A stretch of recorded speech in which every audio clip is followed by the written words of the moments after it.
আসসালামু আলাইকুম everyone, good evening. আমরা আমাদের আজকে ওয়েবিনারের শো নাম্বার 3 তে চলে এসেছি। আমাদের আজকের টপিক হচ্ছে I am recruiting, doing what it takes to win. মানে হচ্ছে গিয়ে আমরা আজকে এমন একজন গেস্ট স্পিকারকে এনেছি, উনি এমন একটা পজিশনে আছেন যেখানে উনি ডাইরেক্ট রিক্রুটমেন্টে আছেন। সো কি কি করলে আপনি রিক্রুটারের মন জয় করতে পারবেন, বা আপনার কি কি গুণাবলী থাকলে বা আপনার কি কি স্কিলস থাকলে রিক্রুটার আপনাকে সহজেই পিক করতে পারবে, এই বিষয়গুলো নিয়ে আমরা আজকে কথা বলবো। তো আমাদের সাথে আজকে উপস্থিত আছেন আমাদের অনেকেরই পরিচিত এবং প্রিয়জন জনাব নাজমুল ইসলাম, ডক্টর নাজমুল ইসলাম। ভাইয়াকে আমি স্বাগতম জানাই আমাদের ওয়েবিনারে। Thank you, Daskin. Thanks for having me. আমরা আমাদের আজকের প্রোগ্রাম শুরু করার আগে আমি নাজমুল ভাইয়ার একটু ব্যাকগ্রাউন্ড আপনাদেরকে জানিয়ে দিতে চাই। Dr. Najmul Islam is a lecturer in biochemistry at the School of Health and Life Sciences, Tayseed University, North Yorkshire, United Kingdom. Dr. Islam works in the development of biosensor-based low-cost liquid biopsy technologies for detecting clinically relevant disease biomarkers. Dr. Islam worked as a postdoctoral research associate at the Imperial College London, United Kingdom, before joining at Tayseed University. He completed his PhD from Queensland Micro and Nanotechnology Centre, Griffith University, Australia, and Masters and Bachelors from Jahangirnagar University, Bangladesh. আমরা আজকের topic শুরু করার আগে আপনাদেরকে দর্শকদেরকে একটু জানিয়ে দিতে চাই আমাদের আজকের বিষয়বস্তুগুলো কি কি হবে। আপনারা আমাদের কথা শুনতে শুনতে নাজমুল ভাইয়ের সাথে ডিসকাশন করতে করতে আপনাদের যে কোশ্চেন্স গুলো থাকবে আমাদেরকে কাইন্ডলি নিচে কমেন্ট বক্সে লিখতে পারেন। আমরা গ্র্যাজুয়ালি আপনাদের এই কোশ্চেন্স গুলো নিব এবং অ্যান্সার করার চেষ্টা করব। আমাদের আজকে মেইন টপিক গুলো থাকবে হচ্ছে গিয়ে যে পোস্ট গ্রাজুয়েশন ডিগ্রিতে আমরা যারা ইউকে তে যেতে চাই তাদেরকে খুব শর্টকাটে আমরা কিছু ট্রিক্স এন্ড টেকনিক্স বলে দিতে চাই। আপনি কিভাবে অ্যাপ্লাই করলে আপনার জন্য অ্যাডমিশনটা একটু সহজ হবে, আপনার জন্য ফান্ডিং পাওয়াটা হয়তো কিছুটা ইজি হবে। সোজা কথা, আপনার লাইফটাকে ইজি করার জন্য কি কি ওয়ে বা কিছু ট্রিক্স ফলো করতে হতে পারে সেগুলো নিয়ে আমরা একটু কথা বলবো।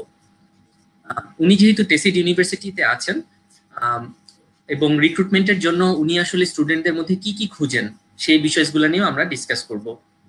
এক এক দেশের ইউনিভার্সিটির রিক্রুটমেন্ট পলিসি আসলে এক এক রকম।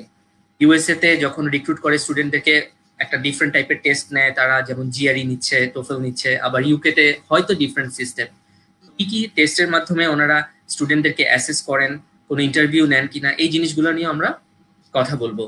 তো এই ওভারঅল জিনিসটা যখন আমরা আপনাদের সাথে ডিসকাস করবো, সেখান থেকে কিন্তু আপনাকে পিক করে নিতে হবে যে আপনার এই রেসের মধ্যে উইন করতে হলে আপনার কি কি গুণাবলী দরকার এবং কোন জায়গাতে আপনার স্কিলটাকে ডেভেলপ করতে হবে।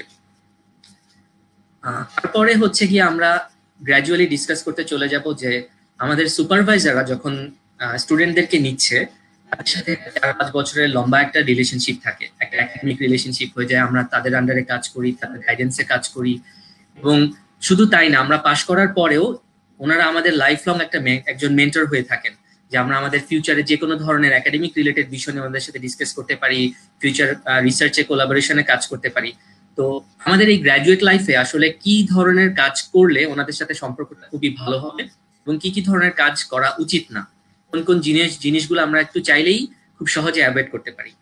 যেহেতু বিদেশের যে পড়াশোনার লাইফটা একটু ডিফারেন্ট, ওয়েস্টার্ন কান্ট্রিতে আমরা একটু ডিফারেন্ট ভাবে অনেক কিছু ডিল করি, আমাদের সাউথ এশিয়ান বা এশিয়ান কালচারটা একটু ডিফারেন্ট। সো আমরা যদি যাওয়ার আগেই এই বিষয়গুলো সম্বন্ধে একটু জেনে যেতে পারি, আমরা যদি মেন্টাল সেট আপটাকে ওভাবে রেডি করতে পারি যে আমার এই জিনিসগুলো মাথায় রাখা দরকার, তাহলে মনে হয় সবার জন্যই লাইফটা ইজি হয়ে যাবে। তো এই বিষয়গুলো নিয়ে আমরা হচ্ছে নাজমুল ভাইয়ের কাছ থেকে জেনে নিব যে টুকটাক কি কি বিষয় আসলে আমরা মিস করে যাই বা স্টুডেন্টরা মিস করে যাই, সেই জিনিসগুলা উনি আমাদেরকে বলবেন। তারপরে আমরা জানতে চাবো ওনার পোস্টডক লাইফ সম্বন্ধে। উনি পৃথিবীর অন্যতম একটা সেরা ইউনিভার্সিটি ইম্পেরিয়াল কলেজ, এখানে পোস্টডক করেছেন। তো উনি ওখানে ওনার এক্সপেরিয়েন্স কিরকম, তারপরে এখন যে টিচিং প্রফেশনে গিয়েছেন ওনার এই ট্রানজিশনটা কেমন ছিল। তারপর উনি পিএইচডি করেছেন অস্ট্রেলিয়াতে। তো অস্ট্রেলিয়া থেকে যখন পোস্টডকে গিয়েছেন ইউকেতে, এই ট্রানজিশনটা ওনার কেমন হয়েছে। অস্ট্রেলিয়া খুবই ওয়েদারের দিক থেকে খুবই লাইভলি একটা কান্ট্রি, আবার ইউকে হয়তো ওয়েদারের দিক থেকে একটু ডিফারেন্ট। উনি অ্যাডজাস্টমেন্টটা কিভাবে করেছেন এবং কেন উনি দেশটা ডিফারেন্ট দেশ চুজ করেছেন। আমরা কিন্তু আমাদের লাইফে সত্যি কথা যেটা যে যেখানে পিএইচডি করি ম্যাক্সিমামই চিন্তা করি ওখানেই থেকে যাব, ওখানেই একটা ফ্যামিলি লাইফ লিড করে ফেলবো এবং আদারওয়াইজ আমরা দেশে চলে আসবো। কিন্তু ওখান থেকেও যে গ্র্যাজুয়ালি আমরা বিভিন্ন কান্ট্রিতে মুভ করতে পারি, এই ইস্যুসটা উনি কিভাবে নিচ্ছেন এবং ওনার কাছ থেকে এটা জানতে চাবো।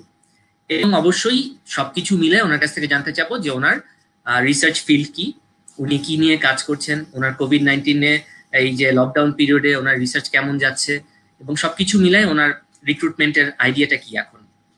আর সাথে সাথে আপনাদের কোশ্চেনগুলোও আমি নিব, রিলেভেন্ট যে কোশ্চেনগুলো থাকবে টপিকের সাথে সাথে আমরা ওইভাবে করে গ্র্যাজুয়ালি অ্যান্সার করার চেষ্টা করব। So please feel free to ask relevant questions. I'll be very happy to pass the questions to Nazmul ভাই, এবং আমরা এইভাবেই আজকে ইনশাল্লাহ প্ল্যান করছি যে গ্র্যাজুয়ালি আপনাদের কোশ্চেনের অ্যান্সার দিতে দিতেই আগাবো। So grab the chance for asking question. Nazmul ভাইয়া, আমরা মোটামুটি ইন্ট্রোডাকশন শেষ, এখন শুরু করে দিই কথাবার্তা। তো আমার প্রথম যে কোশ্চেন সেটা হচ্ছে যে আপনার কোভিড-19 পিরিয়ডটা কেমন যাচ্ছে? লাস্ট 5-6 মান্থস আমরা স্ট্রাগল করছি, আপনার পার্সোনাল এক্সপেরিয়েন্স কেমন এবং ওভারঅল কেমন যাচ্ছে?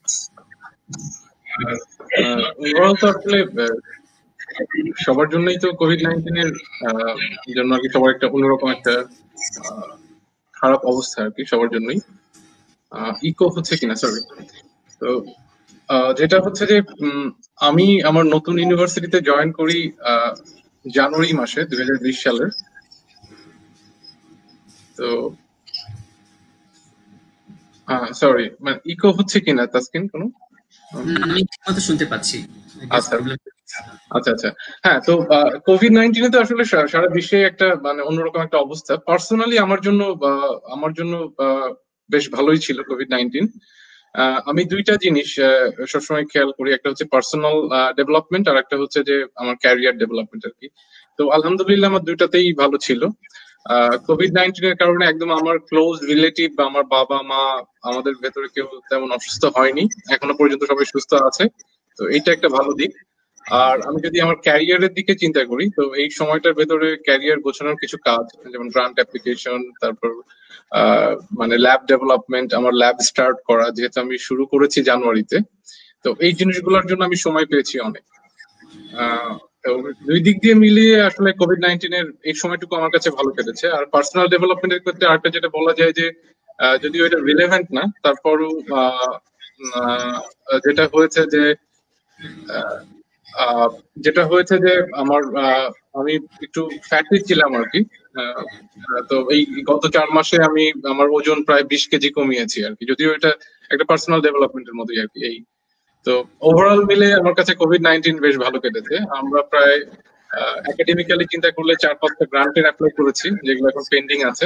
যে গ্রান্ট গুলো পেলে আরো বেশি স্টুডেন্ট পোস্ট ডক আসবে আমাদের ল্যাবে। তো এই আর কি।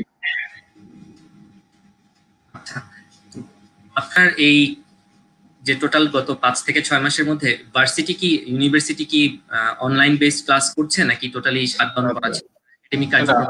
ইউনিভার্সিটি আসলে ইংল্যান্ডে 2টা সেমিস্টার ক্লাস চলে, 2টা সেমিস্টারে। তো সেমিস্টার 1 চলে হচ্ছে জানুয়ারি থেকে মে পর্যন্ত, আর মে থেকে অক্টোবর পর্যন্ত হচ্ছে কোনো ক্লাস হয় না, যে সামার সেমিস্টার যেটা। তো অক্টোবর থেকে আবার ডিসেম্বর পর্যন্ত একটা সেমিস্টার। তো আমাদের যখন কোভিড এর লকডাউন হলো মার্চের শেষে, তখন আমাদের অলমোস্ট সব ক্লাসই শেষ হয়ে গেছে। তো আমাদের যে 2 উইকস লেফট ছিল ওটা আমরা অনলাইনে নিয়েছি আর কি। এবং তারপর থেকে যে সময়টুকু, এই সময়টুকু আসলে আমরা যেটা করেছি, আমাদের সামার স্টুডেন্ট আছে, প্রজেক্ট স্টুডেন্ট। তো এদের যে ল্যাবরেটরি বেসড কাজ ছিল, যেহেতু ল্যাব বন্ধ ছিল, তারা সবাই লিটারেচার রিভিউ, তারপর মডেলিং বেসড কাজ করেছে। তো তাদের আর কি মানে অনলাইনে সুপারভাইজ করা লেগেছে। আবার আমাদের যে নেক্সট সেমিস্টার আর কি, নেক্সট সেমিস্টারের জন্য যে প্রিপারেশন আর কি, টিচিং প্রিপারেশন, সেই প্রিপারেশন গুলো নিয়েছি। তো ইউনিভার্সিটি বন্ধ ছিল পুরোটা সময়, বাট আমরা অনলাইনে কাজ করতাম আর কি। এই দ্যাটস নাইস। আমার পরের কোশ্চেন হচ্ছে, আপনি তো রিসেন্টলি না, বছর 2 হলো আপনি ইউকে তে এসেছেন অস্ট্রেলিয়া থেকে, এবং আপনার পিএইচডি সময়ও আমার মনে পড়ে, আমার পার্সোনালি আপনার সাথে বেশ কিছুদিন কথা হয়েছিল, হয়তো একদিন ওভার ফোন আর 2-1 দিন হয়তো সোশ্যাল মিডিয়ার মাধ্যমে, আমি যখন অস্ট্রেলিয়াতে ছিলাম। তারপরে আপনি আলহামদুলিল্লাহ ইউকে তে চলে আসছেন, পোস্টডকের একটা এক্সপেরিয়েন্স হয়েছে, দেন আপনি এখানে টিচিং এ ঢুকে গিয়েছেন। তো আপনি এই মুভটা কেন করলেন, মানে অস্ট্রেলিয়া থেকে ইউকের দিকে মুভ করার পিছনে মেইন মোটিভটা কি? অনলি একাডেমিক সাইড নাকি সবকিছু মিলায়? আপনি যদি একটু শেয়ার করেন। আমি যেটা বলি যে যখন কেউ পিএইচডির জন্য চিন্তা করে অথবা মাস্টার্স এর জন্য চিন্তা করে, তখন আসলে সবার প্রথমে যেটা একাডেমিক সাইডটাই চিন্তা করা উচিত আর কি। হ্যাঁ, একাডেমিক সাইডটা মানে লিভিং কন্ডিশন কেমন, হ্যাঁ, কোথায় গেলে আমি সেটেল হতে পারবো, এই জিনিসটা চিন্তা করা উচিত না। তো আমি একদম একাডেমিক্যালি চিন্তা করেই অস্ট্রেলিয়া থেকে মুভ আউট করি। তো এটা আরো বলি, যদি দেখা যাচ্ছে যে আমি ধরে নিলাম যে ইন্ডিয়াতে একজন নোবেল লরেট, হ্যাঁ, নোবেল লরেট আছে ইন্ডিয়াতে বা এমন একটা দেশে যেখানে নর্মালি বাংলাদেশ থেকে কেউ যায় না, হ্যাঁ, তো আমার যদি পিএইচডি তার কাছে করলে আমার ক্যারিয়ার প্রোগ্রেশনটা ভালো হয়, তো তার কাছে করা উচিত। তো আমি যেটা বলি যে আমি শেষ পর্যন্ত কোথায় থাকবো, সেই তখন আমার আমার ওইখানে পার্মানেন্ট রেসিডেন্সির অপশন কেমন, হ্যাঁ, ওইখানে জবের অপরচুনিটি, এটা অনেক শেষের ব্যাপার আর কি। প্রথমে যেখানে ভালো সেখানে যাব। তো আমার ক্ষেত্রে যেটা ছিল যে অস্ট্রেলিয়াতে তো অবশ্যই অনেক ভালো ভালো ইউনিভার্সিটি আছে, বাট আমার ইচ্ছা ছিল যে আমি নতুন একটা কান্ট্রিতে যাব, এক নম্বর কারণ কালচার ডিফারেন্ট, আর দুই নম্বর হচ্ছে আমি একটা টপ ইউনিভার্সিটিতে যাব। আমি নিজেই সবসময় অনেক সময় বলি যে র্যাঙ্কিং ম্যাটার্স না, সবসময় র্যাঙ্কিং এর দিকে চিন্তা করা উচিত না, বাট ইট ম্যাটার্স সামটাইমস, মানে মাঝে মাঝে এটা কাজে দেয়। তো আমি যখন অস্ট্রেলিয়াতে শেষের দিকে, তখন আমার ইচ্ছাই ছিল যে আমি টপ র্যাঙ্কড একটা বড় টপ র্যাঙ্কড ইউনিভার্সিটি এবং বড় কোনো একটা গ্রুপের কাছে যাব, না একটা অন্য ধরনের এক্সপিরিয়েন্স নেওয়ার জন্য আর কি। তো সেই ক্ষেত্রে আমার টার্গেট ছিল ইউএসএ, হ্যাঁ, ফার্স্টে ইউএসএ হার্ভার্ড ছিল, ইউপেনে একটা বড় গ্রুপ, এরকম 3-4 জন প্রফেসরের সাথে কথা বলছিলাম, সেখানেই যেতাম। আর ইউকে তে ছিল হচ্ছে কেমব্রিজ আর ইম্পেরিয়াল, কারণ আমি যে ফিল্ডে কাজ করি এটাতেই দুইটাই ভালো কম্পেয়ার টু অক্সফোর্ড, বা বেশি ভালো প্রফেসর আছে ওখানে, যেহেতু আমি বায়ো ইঞ্জিনিয়ারিং এবং ট্রান্সলেশনাল ডায়াগনস্টিক নিয়ে কাজ করি। তো লন্ডন বেস ইউসিএল, ইম্পেরিয়াল এবং কেমব্রিজ ভালো ছিল, যে এইখানে কোথাও যাব। তো যখন আমি শেষ করি তখন এখানে ইউকে তে পোস্ট ডক্টরাল অ্যাপয়েন্টমেন্ট একটু ডিফারেন্টলি হয় কম্পেয়ার টু ইউএসএ আর অস্ট্রেলিয়া, জব সার্কুলার দিয়ে। তো এটা অ্যাভেলেবেল ছিল, এটা ফার্স্ট অপরচুনিটি আসলো। আর আমারও আরো কিছু ক্রাইটেরিয়া ছিল যে আমি একেবারে বড় গ্রুপের কাছে যাব না, যে গ্রুপে একটু মিড, যেখানে আমি একটু কাজ শেখার সুযোগও পাবো, সেইখানে যাবো। আর একটা অপশন ছিল যে আমার কাজের সাথে 50% রিলেভেন্ট থাকবে আর 50% নতুন কোনো কাজ থাকবে, এরকম কোনো ল্যাবে যাব যাতে আমি নতুন কোনো কাজ শিখতে পারি। তো সবকিছু মিলিয়ে আর কি ইউএসএ ইউকে তখন ওইখানে গেলাম। আর একটা জিনিস এখানে প্রাসঙ্গিকভাবে বলে রাখি, সেটা হচ্ছে যে আমি অস্ট্রেলিয়ার কথা মাঝে লিখেছিও, আমি যদি পোস্ট ডক্টরাল অ্যাসোসিয়েট বা পোস্ট ডক্টরাল ফেলোশিপের কথা চিন্তা করি, ইম্পেরিয়াল কলেজে আমরা পোস্ট ডক্টর ছিলাম প্রায় 2500। ওই কলেজের টোটাল নাম্বার যখন রিসার্চ ফেলো এবং পোস্ট ডক্টরাল ফেলো, আমি হার্ভার্ডে দেখেছি যে প্রায় 6000, হ্যাঁ, কেমব্রিজে প্রায় 4000।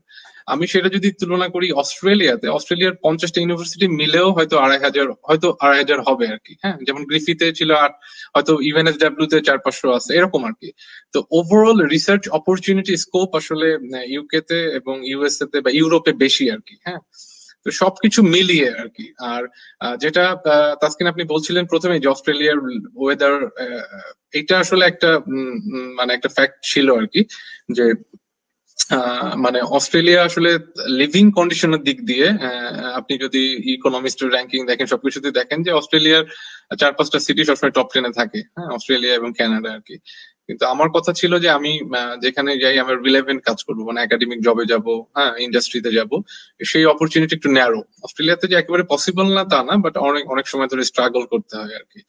তো সব মিলিয়ে আমি লিভিং কন্ডিশনের চেয়েও আমি যেটা দেখেছি সেটা হচ্ছে যে আমার স্কোপ কোথায় বেশি আর কি, কোথায় আমি আমার নিজের ল্যাব করতে পারবো, আমার কোথায় স্ট্রেস কম, আমি কোথায় বেশি ফান্ডিং পাবো। তো সেই দিক দিয়ে চিন্তা করে ইউএস এবং ইউকে বেটার ছিল, but UK came first, so আমি ইউকেতে চলে আসি আর কি।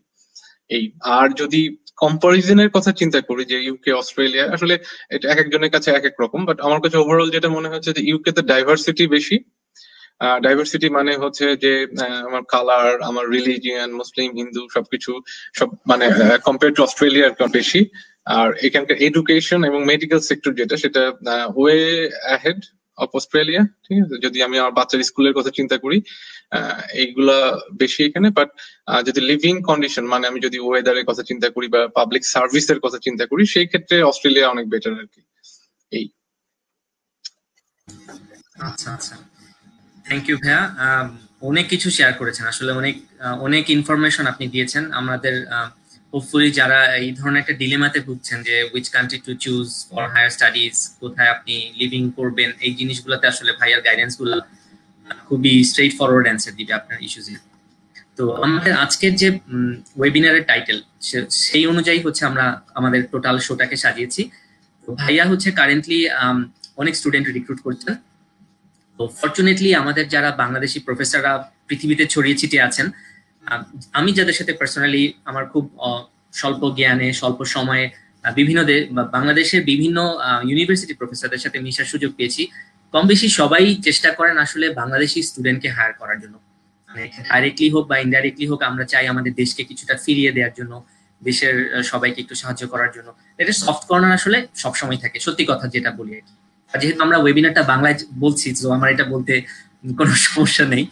তো নাজমুল ভাইকে আমি এই জন্য জিজ্ঞেস করতে চাই, নাজমুল ভাই যে আপনি আপনার ফিল্ড সম্বন্ধে, ফিল্ড অফ রিসার্চ, বা আপনি যে গত 7-8 বছর ধরে কাজ করছেন এবং এখন যে ফিউচার প্ল্যানিং যেটা করছেন রিসার্চ নিয়ে, আপনি যদি একটু ওভারঅলি ডিসকাস করেন, তাহলে আমাদের যারা অডিয়েন্স আছে বা ফিউচার স্টুডেন্টস আছে তারা জানতে পারবে যে আপনার রিসার্চ যে টোটাল রিসার্চ থিমটা কি, আপনি কোন এক্স্যাক্টলি কোন লাইনে কাজ করছেন, তাহলে সে দরকার লাগলে সেও একটা গাইডেন্স পাবে, প্লাস আপনার সাথে হয়তো ফিউচারে কাজ করার সুযোগ হতে পারে। আপনি একটু সময় নিতে পারেন, অসুবিধা নেই, একটু রিসার্চ এক্সপেরিয়েন্স সম্বন্ধে আপনার সাথে শেয়ার করুন।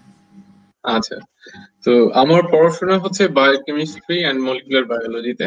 আমি ব্যাচেলর মাস্টার্স করি জাহাঙ্গীরনগর থেকে। তো প্রাণ রসায়ন ও অনুপ্রাণ বিজ্ঞান যেটাকে বলে আর কি, তো টোটালি লাইফ সায়েন্সের একটা সাবজেক্ট। তো এটা থেকে মাস্টার্স করার পরে আমার পিএইচডি যেটা, সেটাতে আসলে বায়োকেমিস্ট্রির পার্ট বা মলিকুলার বায়োলজির পার্ট হচ্ছে 50%, এন্ড বাকি যে 50% সেটা হচ্ছে আসলে ইঞ্জিনিয়ারিং এবং হচ্ছে কেমিস্ট্রি, কেমিক্যাল ইঞ্জিনিয়ারিং এটার সাথে আর কি। আর এটা বাংলাদেশে যারা বাইরে আছেন তারা হয়তো জানেন, বাংলাদেশে কিন্তু একটা ভুল ধারণা আছে যে আমি ফিজিক্স পড়েছি, আমি শুধু ফিজিক্সেই কাজ করব, হ্যাঁ, বা এরকম একটা ভুল ধারণা আছে। কিন্তু বাইরে আসলে দেখবেন যে সব মাল্টি ডিসিপ্লিনারি, মানে আমার যে আমার ফিল্ডে কিন্তু ডাক্তার, ইঞ্জিনিয়ার, ফিজিসিস্ট, স্ট্যাটিস্টিশিয়ান সবাই একসাথে কাজ করে। তো আমার জায়গাটা বায়োকেমিস্ট্রি থেকে আমি যেটা করলাম যে আমি বায়োকেমিস্ট্রি এবং ইঞ্জিনিয়ারিং, যেটা বায়ো ইঞ্জিনিয়ারিং, সেই ফিল্ডে মুভ করলাম আর কি। তো আমি একটু লে টার্মে বলি, যেহেতু বেশি টেকনিক্যাল ডিটেলসে না যাই। আমার কাজ যেগুলা সেইগুলো হচ্ছে যে আমি যদি এখন কোভিড এর কথাই জিজ্ঞেস করি, কোভিড এর কথাই বলি। তো কোভিড-19 যে ডিজিজটা আছে, এই ডিজিজের আমরা কোভিড-19 যেমন ডিটেকশন করি, তাই না? ডিটেকশন করি আরটিপিসিআর এর মাধ্যমে। হ্যাঁ, তো আরটিপিসিআর মেশিনটা যদি আমি চিন্তা করি, এটা বাল্কি মেশিন, হ্যাঁ, এটা একটা ল্যাবরেটরিতে থাকা লাগবে এবং এই মেশিনটার জন্য একটা এক্সপার্ট লোক লাগবে অপারেট করার জন্য। এটার খরচ হয়তো বা প্রায় 5-6 লাখ টাকা হবে, হ্যাঁ, অনেক টাকা হবে। আমরা যেটা কাজ করি সেটা হচ্ছে আমরা ওই জিনিসটাকে মিনিয়েচারাইজ করা, হ্যাঁ, এবং টেকনিক্যাল এক্সপার্টাইজের যেন দরকার না হয়, হ্যাঁ, তো এরকম সেই রকম। তো আমি কাজ করি হচ্ছে যে কোনো ডিজিজকে ডায়াগনোস করা, এবং সেই ডায়াগনোসটা যাতে আমি নিজে ঘরে বসেই করতে পারি এবং আমার যে ডিভাইসের মাধ্যমে করতে পারি। আমার হয়তো সেন্সিটিভিটি বা স্পেসিফিসিটি আমার যে মানে অনেক সময় হয়তো আশানুরূপ হবে না, বাট লার্জ স্কেল স্ক্রিনিং এর জন্য যাতে এটা কাজে লাগে। তো আমার কাজ হচ্ছে ক্যান্সার বা এই ধরনের রিলেভেন্ট ডিজিজের বায়োমার্কার ডিটেকশন করা, এবং সেইটা যাতে আমরা কম খরচে ঘরে বসে অথবা কোনো ডাক্তারের কাছে অল্প সময়ের মধ্যে করতে পারি, যেটার সায়েন্টিফিক টার্ম হচ্ছে পয়েন্ট অফ কেয়ার ডিভাইস আর কি। তো আমি কাজ করি point of care device development নিয়ে আর কি। এটা হচ্ছে আমার কাজ। তো এই যে ডিটেকশন মেথড আমার, সেটা হচ্ছে ইলেকট্রোকেমিক্যাল টেকনিক, ইলেকট্রোকেমিস্ট্রি বলে একটা টেকনিক আছে। তো আমি যে কোনো বায়োমার্কারটাকে ক্যাপচার করি, ইলেকট্রোকেমিস্ট্রির মাধ্যমে সেটা আর কি ডিটেক্ট করি। আমি যদি আরো লেট টার্ম ভাষায় বলি, তাহলে হচ্ছে আমার ওভারঅল মোটিভেশন বা গোল মানে ওভার দ্য লাস্ট 10 ইয়ার্স এবং ফিউচারের জন্য, সেটা হচ্ছে যে ডায়াগনস্টিক যে টেকনোলজি সেটাকে বেঞ্চ থেকে, ল্যাবরেটরি বেঞ্চ থেকে বেড সাইডে নিয়ে যাওয়া। এটা হচ্ছে আমার বা আমার ফিল্ডে যারা কাজ করে তাদের গোল আর কি। দুইটা খুব ভালো এক্সাম্পল আছে এরকম বিষয়, যেমন গ্লুকোজ সেন্সর। আমরা যে ডায়াবেটিস এর জন্য কিন্তু আমরা এখন ঘরে বসেই ব্লাড সুগার মাপি, ওটা কিন্তু একটা আপনার কি বলে, ওটা একটা ইলেকট্রোকেমিক্যাল সেন্সর। মানে আমি যে সেন্সর নিয়ে কাজ করি, এখন অনেক ধরনের সেন্সর আছে, বাট ফার্স্ট যখন ইউএসএ তে ডেভেলপ হয়, দেন ডিজিটাল গ্লুকোজ সেন্সর, যেটা ইম্পেরিয়াল কলেজ থেকে ডেভেলপ হয় 1984-এ, এগুলো সব ইলেকট্রোকেমিক্যাল সেন্সর আর কি। তো এই ইলেকট্রোকেমিক্যাল বা প্রেগন্যান্সি কিট এই ধরনের আর কি। তো আমার এখন কাজ হচ্ছে যে আমাদের ব্লাড থেকে বায়োমার্কার ডিটেক্ট করা, বাট সেটার জন্য যাতে কোনো এক্সপার্টাইজের দরকার না হয়, আমি যাতে কম খরচে কোনো একটা ছোট ইলেকট্রোকেমিক্যাল সেন্সর দিয়ে ডিটেক্ট করতে পারি। তো এটাই হচ্ছে আমার কাজ। এখন এই কাজ যারা করবে তারা কোত্থেকে আসবে? তারা বায়োকেমিস্ট্রি থেকে আসতে পারে, তারা কেমিস্ট্রি থেকে আসতে পারে, তারা বায়োটেকনোলজি জেনেটিক ইঞ্জিনিয়ারিং থেকে আসতে পারে, মাইক্রোবায়োলজি থেকে আসতে পারে, লাইফ সায়েন্সের যে কোনো সাবজেক্ট থেকে আসতে পারে, ফিজিক্স থেকে আসতে পারে, সে ডক্টর হতে পারে, সে ইলেকট্রিক্যাল ইঞ্জিনিয়ারিং থেকে আসতে পারে, বায়োমেডিক্যাল ইঞ্জিনিয়ারিং থেকে আসতে পারে। তো এই ফিল্ড গুলো থেকে আসতে পারে। এবং আমি যেটা বলেছি, পিএইচডি তো আসলে লার্নিং, হ্যাঁ, বা মাস্টার্সও লার্নিং। তো আমার যদি বেসিক্সটা থাকে, আমি 50% বা 60% নিউ জিনিস আমি শিখবই। হ্যাঁ, আমি যদি এই আজকের আমরা যে প্ল্যাটফর্মে বসে কথা বলছি, হায়ার স্টাডি অ্যাব্রোড, এটা যে দুইজন খুব মানে যে ফাউন্ডার আর কি, সিয়াম কিন্তু আইওটি তে ইলেকট্রিক্যালে পড়েছে, তাই না? তো সে তো এখন সফটওয়্যার ইঞ্জিনিয়ার, অ্যাপ ডেভেলপ, বা এখন তো এন্টারপ্রেনিয়র, অন্য কাজ করছে। ববি অনেকদিন ধরে ছিল, ববিও তো অন্য ফিল্ডে, ফার্মাসি থেকে অন্য ফিল্ডে চলে গেছে, তাই না? তো যেটা হচ্ছে যে আমার পিএইচডি মানে যে ট্রেনিং যেটা, সেইটা আমি কেমিস্ট্রি আরটিপিসি চালাতে পারি কিনা, এটা তো টেকনোলজিস্টের কাজ, বা একটা টেকনিশিয়ানও করতে পারবে, তাই না? পিএইচডি তে আসলে ওভারঅল প্রবলেম সলভিং স্কিল বাড়ানো, ইন্টেলেকচুয়াল ডেভেলপমেন্ট হওয়া, এইটা। তো আমার ফিল্ড সম্পর্কে আপনি যেহেতু জানতে চেয়েছেন, আমার ফিল্ডটা হচ্ছে বায়ো ইঞ্জিনিয়ারিং।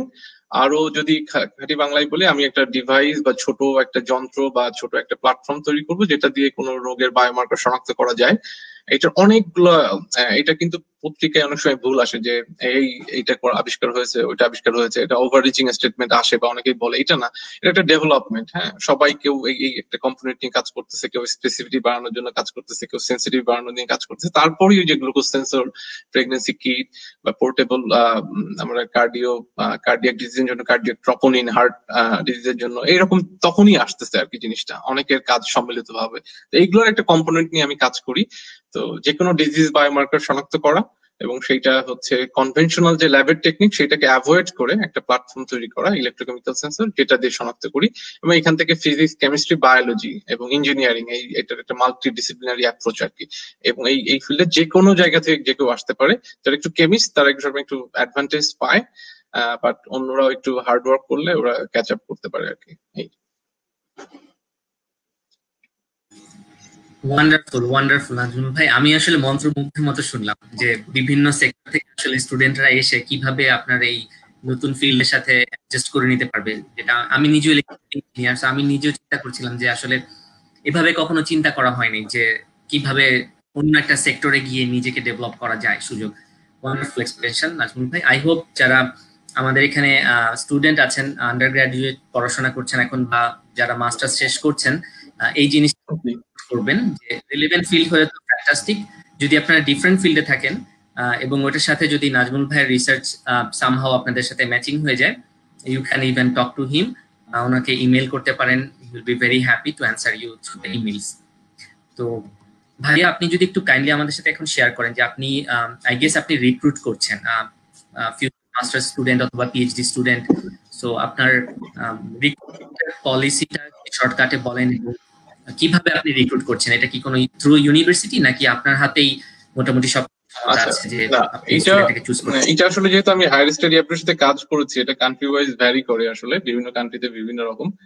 আমি যদি আমার কথা বলি, যেহেতু আমি জয়েন করেছি জাস্ট কোভিড এর এই জানুয়ারির লাস্ট উইকে আর কি, তারপর কোভিড শুরু হলো। তো আমার স্টার্ট আপ গ্রান্ট দিয়ে আমি কেবল শুরু করেছি, এবং আমার 5 জন প্রজেক্ট স্টুডেন্ট আছে, মাস্টার্স আর ব্যাচেলর আর কি। বাট আমার এখনো কোনো পিএইচডি স্টুডেন্ট নেই এখনো আর কি, যেহেতু কেবল জয়েন করলাম আর কি। তো আমি এখন যেটা করছি সেটা হচ্ছে এক্সটার্নালি ফান্ডেড আর কি, আসলে এক্সটার্নালি ফান্ডেড।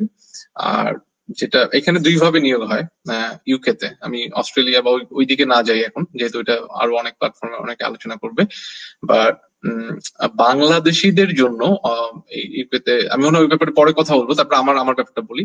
তো এখানে 2 ভাবে হয়, একটা হচ্ছে ইউনিভার্সিটি থেকে সার্কুলার হয়, যেটা ইউএসএ বা অস্ট্রেলিয়া থেকে আলাদা। ইউনিভার্সিটি থেকে সার্কুলার হবে, এই সার্কুলারটা findmyphd.com বা jobs.ac.uk.com এ যেতে পারে, নাও যেতে পারে। সেক্ষেত্রে ইউনিভার্সিটির যে এটা কিন্তু জব হিসেবে ইউনিভার্সিটির যে জব, আপনি ইউনিভার্সিটি ওয়েবসাইটে গেলে ক্যারিয়ার বা জব যেখানে ওইখানে থাকবে আর কি। এটা হচ্ছে ইউনিভার্সিটি থেকে এটা সার্কুলার দিবে 1 নম্বর। আর 2 নম্বর হচ্ছে যে আমার বেঞ্চ ফি, মানে আমার যদি একটা স্টুডেন্ট নিতে চাই তো আমার 15,000 পাউন্ড আর কি, মানে প্রায় বাংলাদেশি টাকায় 20 লাখ টাকা মতো এই বেঞ্চ ফিটা ইউনিভার্সিটি থেকে দিবে। আর সে যদি এক্সটার্নালি ফান্ডেড হয়। তো আমি রিসেন্টলি যে পোস্টটা দিয়েছি সেটা হচ্ছে যে বাংলাদেশে যে বঙ্গবন্ধু ফেলোশিপের সার্কুলার দিয়েছিল, যেহেতু এখানে অলরেডি কিছু স্টুডেন্ট আছে, তো এইটার জন্য আর কি এটা সার্কুলার। যদি কেউ করে, মানে আমি তার জন্য সাপোর্ট করতে পারবো তার অ্যাপ্লিকেশন, এবং তার যে বেঞ্চ ফি সেটা হবে। বাট ইউনিভার্সিটি যেহেতু লিভিং কস্ট করতেছে, বাট ইউনিভার্সিটি থেকে যেটা সেটা হচ্ছে যে নেক্সট আমার জন্য আর কি, আমি নেক্সট ইয়ারে, কারণ এখানে আমার আরো কিছু আমার পার্সোনাল ইন্ডাকশন আছে, তারপর নেক্সট ইয়ার, এবং সেটা সার্কুলার হিসেবে যাবে। কারণ আমরা যখন জয়েন করি এখানে হচ্ছে যে কিছু ব্যাপারগুলো কি, কিছু জিনিস ওই যে ইন্টিগ্রিটির ব্যাপার আছে, সেটা হচ্ছে যে আমি যখন কোনো পোস্ট সার্কুলার করব তখন সেইটা রিগার্ডলেস অফ রেস, সেক্স, হ্যাঁ, তারপর হচ্ছে রিজিয়ন, সবার কাছে যেন সমানভাবে সবাই যেন গুরুত্ব পায় আর কি। হ্যাঁ, তো আমি যখন আমি যদি বাংলায় কোনো পোস্ট দেই, আমি তখন লিঙ্কডইন বা টুইটার ইংরেজিতেও দেই, যাতে আমাকে ধরতে না পারে যে তুমি কেন শুধু বাংলাদেশি নিচ্ছ আর কি। এই তো 2 ভাবে পোস্ট হয়। একটা হচ্ছে যে স্কলারশিপ, যেটা কমনওয়েলথ স্কলারশিপ, চিভেনিং স্কলারশিপ আছে, তারপর প্রাইম মিনিস্টার ফেলোশিপ বাংলাদেশের জন্য, বঙ্গবন্ধু ফেলোশিপ আছে, হ্যাঁ, মারি কুরি ফেলোশিপ এখনো চলছে কিছুটা, হ্যাঁ, মানে ইউ আলাদা হওয়ার পরেও আছে কিছু এইগুলা। তারপর এখানে আরো কিছু এক্সটার্নাল আছে, ইপিএসআরসি, বিপিএসআরসি, এইগুলাতে যেগুলো এক্সটার্নালি পজিশন, সেইগুলোতে যদি অ্যাপ্লাই করতে চায় তখন আর কি বাইরের মতো প্রফেসর ম্যানেজ করা লাগে। যে আমাকে যদি বলে হ্যাঁ আমি তোমার কাছে করতে চাই, আমার যদি ভালো মনে হয় তখন সে এটাতে করলো। আরেকটা হচ্ছে ফিউচার লিডার স্কলারশিপ, যেটা শুধুমাত্র মেয়েদের জন্য। হ্যাঁ, তো এই ধরনের স্কলারশিপে যদি কেউ করতে চায় সে তা করবে। আমি এখানে রিসার্চ সাপোর্ট দিব, আমার ল্যাবরেটরি স্পেস দিব, এবং সে পিএইচডি করবে। তো আমি এখন ওইটার জন্য স্টুডেন্ট খুঁজছি, যেহেতু শুরু করলাম। আর নেক্সট ইয়ারে যেটা পাবো সেটা হচ্ছে ইউনিভার্সিটি থেকে, যেখান থেকে ইউনিভার্সিটি থেকে 1500 পাউন্ড পার মান্থ, এবং হচ্ছে টিউশন ফি ওয়েভার দিবে। তো সেটা হচ্ছে নেক্সট ইয়ার থেকে, সেটা ইউনিভার্সিটি থেকে সার্কুলার হবে, একটা কমিটি থাকবে, ইন্টারভিউ হবে, তারপর আমার প্রায়োরিটি থাকবে আমি যেটা দিব, বাট তারপরও সবাই মানে ইকুয়াল একটা পাবে আর কি। আচ্ছা আচ্ছা ভাইয়া, আমার এখানে একটা কোশ্চেন আছে। যেমন আমি যখন আমার পিএইচডির জন্য যখন আমি অ্যাপ্লাই করি, আমি পার্সোনালি ইউনিভার্সিটি অফ এডিনবার্গ এবং ইউনিভার্সিটি অফ কার্ডিফ, তারপর ইউনিভার্সিটি অফ ম্যানচেস্টার, এই 3 জায়গায় অ্যাডমিশন পেয়েছিলাম, বাট আমার ফান্ডিং হচ্ছিল না। তো ফান্ডিং এর জন্য আমাকে অনেক ধরনের ওরা লিঙ্ক দিয়েছে, অনেক ধরনের ওয়েবসাইট দিয়েছে, অনেক জায়গায় অনেকভাবে আমাকে লিখতে হয়েছে, যেটা হয়তো ইউএসএ, অস্ট্রেলিয়াতে একটু মোটামুটি স্ট্রেট ফরওয়ার্ড বলা যায় ইউকের তুলনায়। তারপরে এখানে আরেকটা ইস্যু থাকে যে ইউরোপিয়ান স্টুডেন্ট কিনা, নন ইউরোপিয়ান কিনা। তো এই যে বিষয়টা, একটা হয়তো যারা আমরা অ্যাপ্লাই করছি তারা অনেকে জানি যে স্কলারশিপ পাওয়ার ক্ষেত্রে এটা একটা ইস্যু আছে। তার সাথে এখন রিসেন্টলি ব্রেক্সিটের একটা ইস্যু অ্যাড হয়েছে। তো এটার বিষয়ে যদি আপনি একটু আমাদেরকে খোলাসা করে বলেন।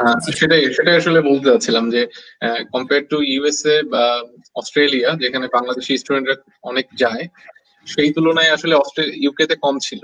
মানে ইউকে তে যদি আপনি যাদেরকেই দেখেন তারা আইদার কমনওয়েলথ স্কলারশিপে এসেছে, বা যেটা ডিসিশন বাংলাদেশের ইউজিসি থেকে সিলেক্ট করা আর কি। হ্যাঁ, এরা আসে, অথবা যারা অলরেডি ইউরোপে ছিল, হ্যাঁ, ইউরোপে মাস্টার্স করা, তাদের কেউ কেউ আসে আর কি। তো এটার মেইন কারণ ছিল, যেটা আমি বললাম যে মেইন কারণ ছিল যে প্রচুর লোকাল ক্যান্ডিডেট আছে। তো আগে যেহেতু ইউরোপিয়ান ইউনিয়নের ভেতরে ইউকে ছিল, তো যেটা হচ্ছে যে প্রচুর লোকাল ক্যান্ডিডেট ছিল। তো লোকাল ক্যান্ডিডেট যখন থাকে, আচ্ছা আপনি কি একটু মিউট করবেন? শুনতে পাচ্ছেন? আচ্ছা, হ্যাঁ সরি। তো যেটা হচ্ছে যারা লোকাল ক্যান্ডিডেট ছিলেন, লোকাল ক্যান্ডিডেট, যেমন আমরা যখন জব করি, প্রাসঙ্গিকভাবে বলে রাখি, আমরা যখন ইউকে তে জবের অ্যাপ্লাই করি, পোস্ট ডকের, তখন একটা জিনিস বলে লোকাল লেবার মার্কেট অ্যানালাইসিস। তো সেই অ্যানালাইসিস করে দেখাতে হয় যে জব সার্কুলারটা 1 মাস ছিল, সেখানে ভালো লোকাল ক্যান্ডিডেট আমরা পাইনি, হ্যাঁ, তখন তারা ইন্টারন্যাশনালতে সুযোগ দেয় আর কি। তো পিএইচডির ক্ষেত্রে যেটা হয়, যে অপশন গুলো ওপেন হয়, ইউকে তে প্রচুর লোকাল ক্যান্ডিডেট থাকে। নর্মালি ইউকে যে লোকাল, তারা যেমন অস্ট্রেলিয়াতে লোকাল যারা, তারা দেখাচ্ছে ডিপ্লোমা করে, মানে সবাই রিসার্চে যেতে চায় না, বাট এখানে প্রচুর রিসার্চে আগ্রহী লোক আছে। আর ইউরোপ থেকে প্রচুর স্টুডেন্ট আছে। তো লোকাল স্টুডেন্ট এত যে ইন্টারন্যাশনাল স্টুডেন্টের জন্য অপরচুনিটি কম ছিল আর কি। ইউরোপিয়ান ইউনিয়নের বাইরের কান্ট্রিগুলোর জন্য স্কলারশিপের অপরচুনিটি কম ছিল। বাট এখন ব্রেক্সিটের পরে এখন যেটা হচ্ছে যে ব্রেক্সিটের কারণে এখন যেটা হচ্ছে যে আমরা ব্রেক্সিটের কারণে যেটা হচ্ছে যে এখন সবাই ইউরোপিয়ান ইউনিয়ন এবং হচ্ছে যারা আমরা বাংলাদেশি এরা একই কাতারে বিবেচিত হচ্ছে অ্যাজ এ ইন্টারন্যাশনাল স্টুডেন্ট। তো এখন ওই সুযোগটা বাড়বে আর কি। তো আমেরিকা, অস্ট্রেলিয়া বা অন্য জায়গা থেকে ইউকে একটু আলাদা ছিল, যে ওই আমরা প্রফেসর ম্যানেজ করে আসা, হ্যাঁ, বা স্কলারশিপে অ্যাপ্লাই করলেই হতো না, কমনওয়েলথ স্কলারশিপটা ছাড়া, যেটা বাংলাদেশের অনেকটা ইউজিসি যাদেরকে সিলেক্ট করবে তারাই আসতো। হ্যাঁ, ইউনিভার্সিটি টিচাররা বেশি আসতো, বাইরে থেকেও আসে এইটা। কিন্তু এখন আর কি অপরচুনিটি ওপেন হচ্ছে, এখন কিন্তু অপরচুনিটি ওপেন হচ্ছে, এবং আমি দেখেছি ইউরোপে মাস্টার্স করতেছে আসছে। তো এখন আর কি আগের মতো এটা হবে না, এবং নেক্সট ইয়ার থেকে ব্যাপারটা অনেকটা ইসের মতো হয়ে যাবে আর কি, মানে ইউএস এর মতোই হয়ে যাবে আর কি। আস্তে আস্তে যে প্রফেসর ম্যানেজ হলো, গ্রান্ট থাকলো, চলে আসলো আর কি। এই তো আগে আপনি যেটা করেছেন এডিনবার্গে বা ওইখানে পাননি, কারণ তখন ইউরোপিয়ান প্রচুর ক্যান্ডিডেট ছিল, এবং ওই যেটা বললাম যে ওদের রুলস অনুযায়ী যে লোকাল ক্যান্ডিডেট যদি ইকুইভ্যালেন্ট কাউকে পায় তাদেরকে নিবে, যার কারণে আর কি হতো না। বাট এখন আমার কাছে মনে হয় যে এই এখন থেকেই বা এই যে আফটার কোভিড, এটা বাংলাদেশি স্টুডেন্ট ইউকে তে যে আসবে, এটা অনেকটা ইউএসএ যাওয়ার মতো বা অস্ট্রেলিয়া যাওয়ার মতোই হয়ে যাবে আর কি। আচ্ছা আচ্ছা। তো ভাইয়া এখন আপনি যদি আপনি ধরেন যে স্টুডেন্ট রিক্রুট করা স্টার্ট করছেন গ্র্যাজুয়ালি, এবং আপনার কাছে অনেকেই হয়তো তাদের প্রোফাইল সেন্ড করছেন, ইমেল করছেন সিভি সহ বা এরকম পার্সোনাল এক্সপেরিয়েন্সের ডিটেলস সহ, প্লাস অনেকে হয়তো রিসার্চ প্রপোজাল সহ লিখছেন। আপনি কি ধরনের স্কিল সেট দেখছেন যে আপনি স্টুডেন্টদের মধ্যে, মানে what are you expecting from the student exactly, যে আপনার সিজিপিএ রেঞ্জটা কিরকম হলে বেটার? যদিও জানি যে এটা কোনো স্ট্রেট ফরওয়ার্ড অ্যান্সার না, বাট অনেকেই ধরেন যারা আইডিয়া নেই, আমার কাছে প্রচুর কোশ্চেন আসে যে স্যার আপনি যদি একটু বলেন যে সিজিপিএ রেঞ্জটা কেমন হয়, পাবলিকেশন থাকতে হবে কিনা, ওয়ার্ক এক্সপেরিয়েন্স দরকার কিনা। তো আপনি আপনার পার্সোনাল পয়েন্ট অফ ভিউ থেকে আপনার স্পেসিফিক ফিল্ডে কি ধরনের স্কিল সেট দেখছেন? আচ্ছা, আমি পার্সোনালি যদি বলি, আমার একদম পার্সোনাল ওপিনিয়ন, এটা আমার ইউনিভার্সিটির ওপিনিয়ন না, কারণ আমার ইউনিভার্সিটিতে যেটা বললাম ওটা একদম ইকুয়াল একটা ওয়েতে বিবেচিত হবে। আমার হয়তো একটু ক্ষমতা বেশি থাকবে, বাট সবাই মিলে ডিসিশন নিবে। আমি পার্সোনালি আসলে যেটা হচ্ছে, আমি পার্সোনালি টেকনিক্স বা এডুকেশন এইগুলো থেকেও আমি যেটা কমন সেন্স, যেটা আমি কতটা স্মার্ট সেটা দেখি আর কি।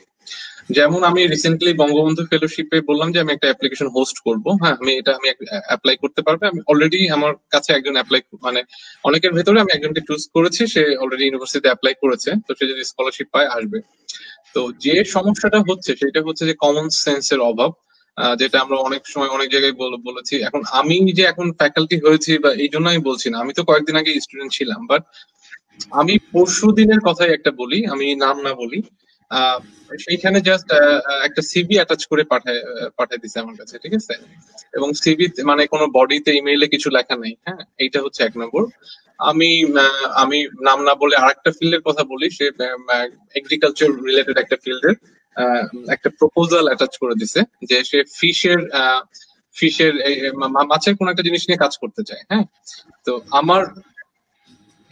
আমি প্রায় 20-25টা ইমেল পেয়েছি, এর মধ্যে আসলে 18-19টাই ইমেইল গুলা প্রচন্ড ইরিলেভেন্ট। হ্যাঁ, এবং ইমেইলে কি লিখেছে বোঝা যাচ্ছে না। হ্যাঁ, সিভি গুলা ঠিক নাই। এই তো এখন আমার কথা হচ্ছে যে যারা এগুলা পাঠিয়েছে এদের সিজিপিএ কত, সেটা দেখে আসলে মানে সিজিপিএ আমি ওইদিকে যাচ্ছি না, কারণ হচ্ছে যে সে তো, আমি কাজ করি হচ্ছে বায়োসেন্সর নিয়ে। হ্যাঁ, আমি কাজ করি বায়োকেমিস্ট্রি নিয়ে, তারপর হচ্ছে আমার ফিল্ড হচ্ছে যে আমি ডিজিজ ডিটেকশন করবো। তো মানে সে ইভেন বদরও করে না যে আমি আসলে কোন ফিল্ডে কাজ করি, মানে আমার ওয়েবসাইট একটু দেখবে, বা আমি যে পোস্টটা দিয়েছি সেখানেও লিখেছি যে আমি কি নিয়ে কাজ করবো। হ্যাঁ, যে আমি এরকম লিকুইড বায়োপসি বলে, আমার যে liquid biopsy test for disease, আমি এটা নিয়ে কাজ করব, অথবা যে মানে মেডিকেল ডিভাইস এন্টারপ্রিনিয়রশিপ নিয়ে আমি কাজ করব। বাট এই দুইটা নিয়ে কিছুই লেখে নেই। হ্যাঁ, তো কারোর কাছ থেকে হয়তো শুনেছে যে উনি একটা পিএইচডির জন্য সার্কুলার দিচ্ছে, তো তারা যেটাকে সিভি অ্যাটাচ করে দিচ্ছে এবং হচ্ছে ইয়ে করে দিচ্ছে। তো এই যে মোটিভেশন বা ফোকাস এইটা নাই। তো আমি ফার্স্টে দেখবো হচ্ছে যে এইটা, যে আসলে তার কমন সেন্সটুকু আছে কিনা, তাই না? যে একজনের সাথে মানে আমি তার কাছে যে অ্যাপ্রোচ করবো, আমি তার সম্পর্কে জানি কিনা। তো যারা করেছে তাদের সম্পর্কে আমার আইডিয়া হচ্ছে যে তাদের জাস্ট আসা দরকার বাইরে। হ্যাঁ, এক নম্বর। অথবা তাদের হচ্ছে পিএইচডি কোথাও ম্যানেজ করতে পারছে না, একটা ইমেইল দিয়েই সবাইকে দিয়ে দিচ্ছে, একটা প্রপোজাল দিয়েই দিয়ে দিচ্ছে। হ্যাঁ, তো যাদের এরকম মোটিভেশন নাই তারা তো আসলে পিএইচডি করতে পারবে না, কারণ পিএইচডি তো, আপনি যেহেতু পিএইচডি করেছেন জানেন যে প্রচন্ড স্ট্রাগলিং একটা সময়, মানে এক্সট্রা কাজ না, আপনি যদি নর্মালি করেন প্রচন্ড একটা স্ট্রাগলিং একটা সময়। তো তাদের ওই মোটিভেশনটুকুই নাই। তো তো আমি প্রথমেই দেখি যে ওই আপনার ইমেইলটা ঠিক আছে কিনা, হ্যাঁ, সে আমার সম্পর্কে জানে কিনা, হ্যাঁ, সে ঠিক মতো পড়েছে কিনা আমার সম্পর্কে। তারপর আমি বাকিটা দেখি। তো ওভারঅল ধরা হয় যে 3.5 এর যে ওভারঅল আউট অফ 4 এটা একটা গুড সিজিপিএ। তারপর সিভিটা দেখি। আমি আসলে সিভি আর মেইলের অর্গানাইজ মানে লেখা এগুলো দেখেই বুঝে যাই যে আসলে বা কমিউনিকেশন দেখে আমার ভালো লাগে। আমি আসলে ভেতরের যে দেখা যাচ্ছে সে হয়তো একটা একটা ভালো ইউনিভার্সিটির ফার্স্ট ক্লাস ফার্স্ট, আমার ওটা ব্যাপার না, কিন্তু আমি দেখি যে সে কিভাবে অ্যাপ্রোচ করেছে, তার ইন্টারেস্ট আছে কিনা। কারণ পিএইচডির জন্য আসলে মানে খুব মেধার দরকার এরকম না, ফোকাস দরকার, হ্যাঁ, আর বেসিকটা দরকার। তো আমি যদি সিজিপি এর কথা বলি 3.5, আইএস এর কথা যদি বলি যে ওভারঅল 6.5। পাবলিকেশনস অস্ট্রেলিয়াতে অনেক লাগতো, ইউকে তে কোনো পাবলিকেশনস লাগে না। সো পাবলিকেশন থাকলে অ্যাডভান্টেজ, না থাকলে সমস্যা নাই। পাবলিকেশন থাকলে সেটা যদি ধরেন এই যে অনেকেই বাংলাদেশে অনেক যেটা ফেক জার্নাল বা প্রিডেটরি জার্নালে অনেক পেপার পাবলিশ থাকে, হ্যাঁ, এইটা ওইটা, তো এইগুলো আসলে খুব বেশি ওয়েট ক্যারি করে না, হ্যাঁ। তো এইগুলা দেখি। তো আমি ওভারঅল দেখি হচ্ছে মোটিভেশন আর তার আমার উপরে ইন্টারেস্ট আছে কিনা। তারপরে হচ্ছে বাকিটা সিজিপি, আইএলটিএস স্কোর, তারপর এক্সপেরিয়েন্স, হ্যাঁ, যেটা আমি বলছিলাম যে তার যদি ওয়ার্ক এক্সপিরিয়েন্স থাকে তো এটা একটা প্লাস পয়েন্ট আর কি। যদি সে আমার ফিল্ডের কথা যদি সে যদি ফার্মাসিউটিক্যালে জব করে কোয়ালিটি কন্ট্রোলে, হ্যাঁ, বা সে যদি আইসিডিআরবি তে জব করে তাহলে ভালো, কারণ তার হচ্ছে ম্যাচুরিটি আছে, হ্যাঁ, একসাথে কাজ করার, মানুষের সাথে কাজ করার একটা নেটওয়ার্কিং করার, একটা পরিবেশে কাজ করার ক্ষমতা আছে। তো যত এক্সপিরিয়েন্স থাকলে সেটা ভালো আর কি। তো ওভারঅল সবকিছু মিলেই আমি চুজ করি। আমি যে ছেলেটাকে এখন অ্যাপ্লাই করতে বলেছি তাকে চুজ করেছি তার একই তার থেকেও কিছু ভালো স্টুডেন্ট কিন্তু আমার কাছে অ্যাপ্লাই করেছিল, যে রেজাল্ট ভালো, হ্যাঁ, তারপর আইএলটিএস স্কোর ভালো, কিন্তু তারা যেটা করেছে যে একটা প্রপোজাল অ্যাটাচ করে দিয়েছে, তাদের ভেতরে একজন। তো প্রপোজাল অ্যাটাচ করে দিয়েছে, আপনি জিনিসটা একটু কেয়ারফুলি চিন্তা করেন। সেটা হচ্ছে যে আমার সাথে তো তার কথাই হয়নি, তাহলে সে কেন প্রপোজাল অ্যাটাচ করবে, তাই না? মানে আমি কি বিষয় নিয়ে কাজ করব, হ্যাঁ, সেটা তো সে জানে না। আমি হয়তো একটা টপিক দিয়েছি, আমি সে সেই টপিক থেকে কিন্তু প্রপোজালটা দেয় নাই, দিয়েছে এটা অন্য একটা টপিক থেকে আর কি। তো আমার কথা হচ্ছে যে অনেক সময় আমরা একটা প্রপোজাল অ্যাটাচ করে দিই, অনেকের ব্যক্তি ধারণা থাকে। তো আমার কাজের ইয়ে তো অন্যটা হতে পারে, আমার ল্যাবে তো অন্য একটা সুযোগ।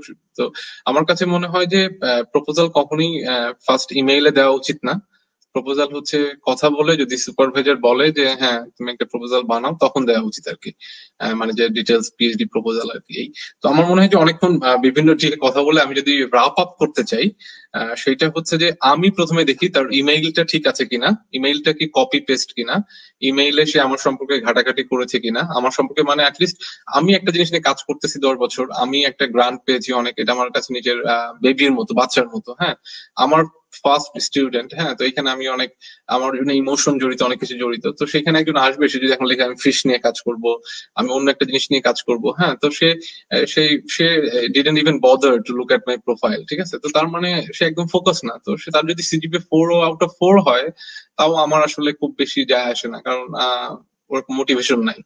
কিন্তু যে ছেলেটা 3.5 এবং সব মিনিমাল রিকোয়ারমেন্ট ফিল আপ করেছে, এবং সে হচ্ছে মানে কষ্ট করেছে, ছেলে বা মেয়েটা, যে আমি কি নিয়ে কাজ করি সেটা নিয়ে একটু পড়েছে, তখন যদি আমার প্রতি ইন্টারেস্ট আছে, এখানে যখন আসবে তখন ফোকাস থাকবে, ফোকাস হয়ে কাজ করবে, হ্যাঁ। তো আমার কাছে মনে হয় তাকেই, এবং আমি এটা অন্যদের সাথে কাজ করতেও, আমি আরো কয়েকজন আমার পোস্টডক সুপারভাইজার, আমার পিএইচডি সুপারভাইজারের সাথে কাজ করতে যেও দেখেছি যে তাকেই, যার সাথে ইমেইল কমিউনিকেশনটা ভালো হয় আর হচ্ছে যে মিনিমাল রিকোয়ারমেন্ট যেটা অ্যাডমিশনের, সেটা ফিল আপ করে তাকেই নেয়। এটা এমন না যে খুব ভালো আইসিজিপি হলেই তাকে নিয়ে নিবে। আমার পার্সোনাল ওপিনিয়ন হচ্ছে এটা আর কি। মানে দুর্দান্ত অ্যান্সার নাজমুল ভাই, আপনি আসলে অনেক সাইড কভার করে দিয়েছেন। তো আমি আপনার কথা শুনতে শুনতে আমার পার্সোনাল একটা ছোট মজার স্টোরি আছে এই রিলেটেড। যে আমি যখন পিএইচডি তে জয়েন করি অস্ট্রেলিয়াতে, তো আমার এই রিসার্চ অ্যাসিস্ট্যান্ট হিসেবে প্রথমে কিছুদিন একটা কন্ট্রাকচুয়াল কাজ পেয়েছিলাম। তো আমার ডিপার্টমেন্টের ওয়েবসাইটে আমার রিসার্চ অ্যাসিস্ট্যান্ট হিসেবে আমার নামটা ছিল, ছবিটা ছিল। তারপরে যখন টিচিং করানো শুরু করি, ওই প্রোফাইলের মধ্যে ওগুলি অ্যাড হয়েছে যে আমি এই কোর্সে ইনভলভ, তো সাথে পিএইচডি করছি। তো মাঝে মধ্যে আমি ইন্টারেস্টিংলি বাংলাদেশ থেকে কিছু ইমেল পেতাম, যেহেতু আমার ইমেল অ্যাড্রেস দেওয়া ছিল, ইমেল পেতাম। তারা হচ্ছে গিয়ে এরকম র্যান্ডমলি মানে কোয়েরি করতো যে এরকম আমি পিএইচডি করতে চাই, আপনি ফান্ড দিচ্ছেন কিনা বা পিএইচডি করছেন কিনা। তো এই ধরনের কোয়ারিজ গুলা ইট ওয়াজ ওকে। তো দুই একটা মেইল পেয়েছিলাম যেটা আমি এখনো মনে আছে, কারণ আমি তো তখনও স্টুডেন্ট, পিএইচডি আমি রিক্রুট করার পজিশনে নাই, তার মানে সে হচ্ছে আমার প্রোফাইল ঘাটায় নাই। সে স্ট্রেট সিভি পাঠিয়ে দিছে, প্রপোজাল পাঠিয়ে দিছে, সে অনেক কিছু লিখছে। এর মধ্যে কিছু বিষয় ছিল যে আমি আপনার সাথে কাজ করতে চাই, আপনি যদি কাইন্ডলি আমাকে ফান্ড দেন খুব ভালো হয়, আপনি আমার প্রোফাইলে একটু দেখবেন, আমার কিছু ইস্যুস আছে, এই ইস্যুস গুলো নিয়ে আমি রিকভার করার চেষ্টা করছি। আর সাথে অ্যাড করেছে যে আমি খুবই ফিনান্সিয়ালি পুয়ার কন্ডিশনে আছি, আমার সিচুয়েশন ভালো না, আপনি আমাকে যদি কনসিডার করেন আমার জন্য খুব ভালো হয়। তো এটা আমি যদিও রিক্রুটমেন্ট পজিশনে ছিলাম না, বাট আমার কাছে মনে হয়েছে যে first impression was not good. যে ফার্স্টে যদি আমি বলে দিই আমি পুয়ার, আমাকে টাকা দেন, আমাকে ফান্ড দেন, rather than portraying your skills. তো এই আমরা যখন অ্যাপ্রোচ করি স্বাভাবিকভাবেই আমি সবাইকে উদ্দেশ্য করে বলবো যারা আপনারা এখন অ্যাপ্লাই করছেন এবং প্রফেসরদের সাথে ইমেল আদান প্রদান করছেন, এই জিনিসটা একটু কাইন্ডলি মাথায় রাখবেন যে আপনি কি ল্যাঙ্গুয়েজ ইউজ করছেন, কি কি জিনিস লিখছেন, এটা যেন খুবই অ্যাপ্রোচেবল হয়, স্মার্ট হয়। মানে আলটিমেটলি আপনি যেখানেই কাজ করেন এখন, আইদার পিএইচডি করেন অথবা ইন্ডাস্ট্রিতে কাজ করেন, পুরোটাই হচ্ছে কি স্মার্টনেস ইজ দ্য কি টু সাকসেস। সত্যি কথা। গুগল কিছুদিন আগে বলে দিয়েছে, ইভেন ফেসবুক মোটামুটি এভাবেই ওরা অ্যাপ্রোচ করছে যে সিজিপিএ দেখে ওরা খালি রিক্রুট করে না, অনেক কিছু দেখে, স্কিলটা দেখে, আপনি কিভাবে অ্যাপ্রোচ করছেন। তো এই নাজমুল ভাইয়ের সাথে আমি জাস্ট এটা একটা পার্সোনাল এক্সপেরিয়েন্স অ্যাড করলাম আর কি। তো আমি এখন আপনার সাথে ভাই রিলেভেন্ট আরেকটা জিনিস নিয়ে একটু ডিসকাস করতে চাই। এটা হয়তো সবারই চিন্তা ভাবনা করার আমার মনে হয় দরকার আছে, যেহেতু আমাদের এই ওয়েবিনারের থিমটা একটু ডিফারেন্ট। আমরা অনেকদিন হয়তো অনেক রকমের ওয়েবিনার করেছি যে স্টুডেন্টদেরকে গাইড করা, যে পেতে হলে কি করতে হবে, প্রফেসরের সাথে অ্যাপ্রোচ করতে হলে কিভাবে ইমেল লিখতে হয়, কিভাবে এসওপি লিখতে হয়, তারপরে স্কলারশিপে কিভাবে অ্যাপ্লাই করতে হয়। তো আমাদের এই ওয়েবিনারের থিমটা একটু ডিফারেন্ট, যে আপনি বাইরে যাচ্ছেন, হয়তো মোটামুটি অনেক কিছু গুছিয়ে নিয়ে এসেছেন, কিন্তু আপনার মাইন্ডসেটে কিছু এখনো ডেভেলপমেন্ট আনার সুযোগ আছে। তো এটার ওয়ান অফ দ্য কি থিংস হচ্ছে যে আমরা যখন পিএইচডি লাইফে কাজ করি, আমরা জানি, প্লাস যারা এটা নিয়ে ঘাটাঘাটি করে তারা জানে যে অ্যাটলিস্ট 4 থেকে 5 বছর মোটামুটি একটা সম্পর্ক হয় সুপারভাইজারের সাথে এবং ওনার আন্ডারে কাজ করতে হয়। তো আমি ফ্যামিলি নিয়ে যাই অথবা আমি সিঙ্গেল যাই, তার সাথে আমার কিন্তু একটা মোটামুটি লম্বা সম্পর্ক হয়ে যায়, এবং সেটা অনেক সময় হয়তো ফ্যামিলি পর্যন্ত চলে যায়, যে তাদের একটা কোনো প্রোগ্রামে তারা আমাদেরকে ইনভাইট করে স্টুডেন্টদেরকে, বা আমরা স্টুডেন্টদের আমাদের যেমন ঈদের সময় বা নববর্ষের সময় আমরা ফরেনারদেরকে ইনভাইট করি যে স্যার আপনি আমাদের বা প্রফেসর আপনি আমাদের প্রোগ্রামগুলোতে আসেন। তো সেখান থেকে কিছু এক্সপেকটেশনের বিষয় আছে যেগুলো অনেক সময় মিসম্যাচ করে যায়, সেখান থেকে আমাদের একটা মিসআন্ডারস্ট্যান্ডিং ক্রিয়েট হয়।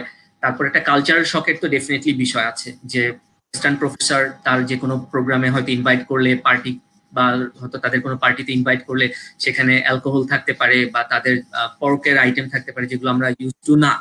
তো এই যে কিছু বিষয় থাকে, তারপরে আবার আমরা যখন ইনভাইট করি আমাদের কালচারালের সাথে তাকে ইউজ টু করার কিছু বিষয় আছে। দেখা যায় যে সাইকোলজিক্যাল একটা শক হয়তো বাংলাদেশি স্টুডেন্ট প্রথমেই যেই পড়ে, যে কিভাবে আমি ডিল করব, কি করব না করবো, হয়তো একটা ভুল স্টেপ নিয়ে ফেলে, সুপারভাইজার তার সম্বন্ধে একটা ব্যাড ইমপ্রেশন হয়ে যায় এবং যেটা হয়তো সে লম্বা সময় কাটাতে পারে না। তারপরে যদি বলি আরেকটা ইস্যুস থাকতে পারে যে উইকেন্ড উইকডেজ কিভাবে আমরা মেনটেন করি, তারপরে ভ্যাকেশনের বিষয়গুলো থাকে, যেমন আমরা বাংলাদেশে হয়তো ভ্যাকেশন নিয়ে একটু টিপিক্যালি চিন্তা করি, কিন্তু ওয়েস্টার্ন কান্ট্রিতে হয়তো ডিফারেন্ট ভাবে চিন্তা করে। তো এই জিনিসগুলো যদি আপনি একটু ভাইয়া হাইলাইট করেন, যে ওয়েস্টার্ন কান্ট্রিতে অ্যাডাপ্ট করার জন্য বাংলাদেশি স্টুডেন্টের সাইকোলজিক্যাল মেন্টাল সেটআপটা কিরকম হওয়া উচিত? আচ্ছা, যেটা হচ্ছে যে না বলতে শেখা, হ্যাঁ, না বলতে, যে আমরা না বলতে পারি না বাংলাদেশে। হ্যাঁ, বাংলাদেশে যদি আমার একটা সুপেরিয়র কেউ, আমার ডিপার্টমেন্টের চেয়ারম্যান স্যার যদি বলে যে চলো এটা করতে, যে আমরা না বলতে পারি না, তাই না? বা আমরা যদি একটা অফিসের কথা চিন্তা করি, সরকারি অফিসে বস ইজ অলওয়েজ রাইট, এটা সব জায়গাতেই, বাট আমরা না বলতে পারি না। তো বাইরের কান্ট্রিতেও কিন্তু অনেক সময় বলা যায় না, বাট এখানে আসলে না বললে খুব বেশি একটা সমস্যা হয় না। তো আমার কাছে যেটা মনে হয় যে যারা বাংলাদেশ থেকে প্রথমেই যায় তাদের এই জিনিসটা মাথায় রাখা উচিত, যে একটা হচ্ছে যে পার্সোনাল সম্পর্কে যতটা কম জড়ানো যায় এটা ভালো। যদিও দেখা যাচ্ছে জাপানে বা অস্ট্রেলিয়াতে, যেমন ইউকে তে একটু পার্সোনাল এই ধরনের প্রোগ্রাম গুলো কম হয়, মানে সুপারভাইজারের বাসায় যাওয়া বা এই ধরনের ল্যাব পার্টি হয়, বাট এগুলো অস্ট্রেলিয়াতে একটু বেশি হতো আর কি, এগুলো কম জড়ানো। তারপরে আমার কাছে মনে হয় যে না যাও, যেমন আমি একটা বলি, সেটা হচ্ছে যে অনেক সময় যেমন আমি জুম্মার নামাজ পড়তে যাই, তাই না, শুক্রবারে দুপুরে জুম্মার নামাজ পড়তে যাওয়া। তো এইটা আসলে প্রফেসরকে প্রথমেই জানিয়ে দেওয়া উচিত যে আমি আর কি শুক্রবারে 2 আওয়ার্স হচ্ছে আমি জুম্মার নামাজ পড়তে যাবো, এখানে লুকানোর কিছু নাই। তাই না? তারপর হচ্ছে যে 3 নম্বর, প্রথমটা হচ্ছে যে প্রথম মিটিং এ যখন নিজেকে পরিচয় করা, তখন বলে দেওয়া বা পরে এসে বলে দেওয়া প্রোগ্রামে যে আসলে আমি পোর্ক খাই না, আর হচ্ছে আমি অ্যালকোহলও খাই না। পোর্ক আলাদা কথা, পোর্ক আসলে আপনাকে তো কেউ জোর করবে না প্রোগ্রামে গেলে, আপনি ভেজিটেবল খেলেন, ভেজিটেরিয়ান হলেন, হ্যাঁ, বা আপনাকে হালাল অপশন বলার দরকার নেই, কিন্তু আপনি অ্যালকোহল খান না বলে দিলেই হলো। এবং ওরা জানে, যারা সাদারা তারা বা ওয়েস্টার্ন কান্ট্রির হোয়াইট যেসব প্রফেসর ওরা কিন্তু জানে। কিন্তু অনেকটা যেটা দেখেছি, অনেক সময় আমরা বাংলাদেশিরা মনে করি কি যে আচ্ছা আমি এটা বললে মনে হয় আমার উপর মাইন্ড করবে, হ্যাঁ, বা আমি বললে হয়তো আমাকে অন্য কিছু মনে করবে আর কি।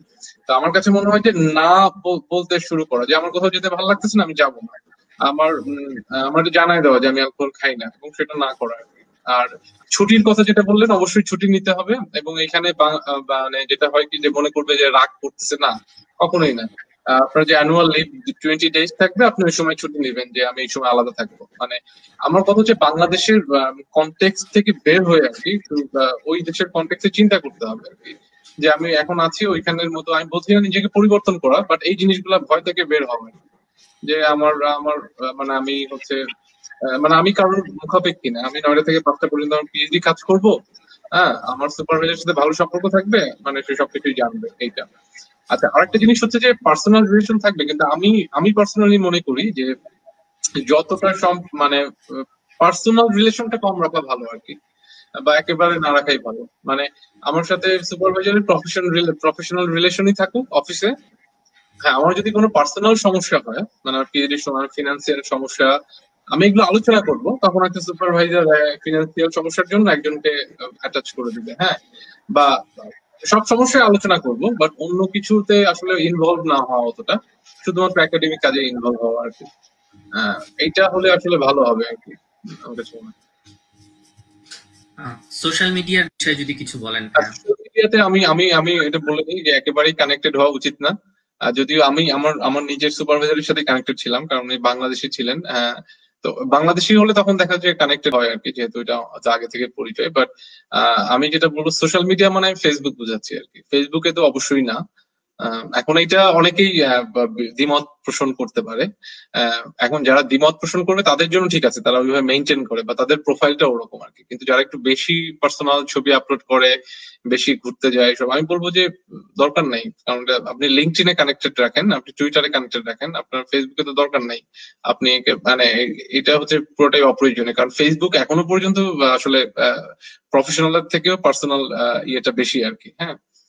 তো আমি বলবো যে ফেসবুকে না, একদমই না। ইভেন আমি লিঙ্কডইনেও বলি, যদিও নিজে এখন একাডেমিক পজিশনে আছি, এটা আসলে নিজের সুপারভাইজারের উপর ডিপেন্ড করে। মানে আপনি তো জানেন আপনার সুপারভাইজার কেমন। আপনি যদি দেখেন যে আপনার সুপারভাইজারের কিছু পার্সোনাল সমস্যা আছে, মানে অনেক সময় বিশেষ করে আমি এশিয়ান কান্ট্রি গুলোতে দেখি যে আপনি পোস্টডকে অ্যাপ্লাই করবেন, সুপারভাইজার রিকমেন্ডেশন লেটার দিতে যাচ্ছে না, হ্যাঁ, এরকম কিছু সমস্যা থাকে ইগত।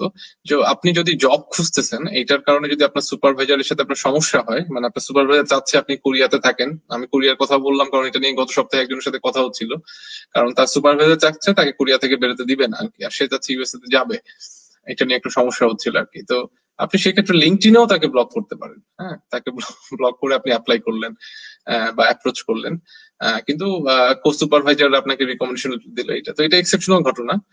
বাট ওভারঅল আমি বলবো যে ফেসবুকে আমি পার্সোনালি মনে করি যে আপনার পিএইচডি যে সুপারভাইজার তাদের অ্যাড করা উচিত না ফেসবুকে আর কি।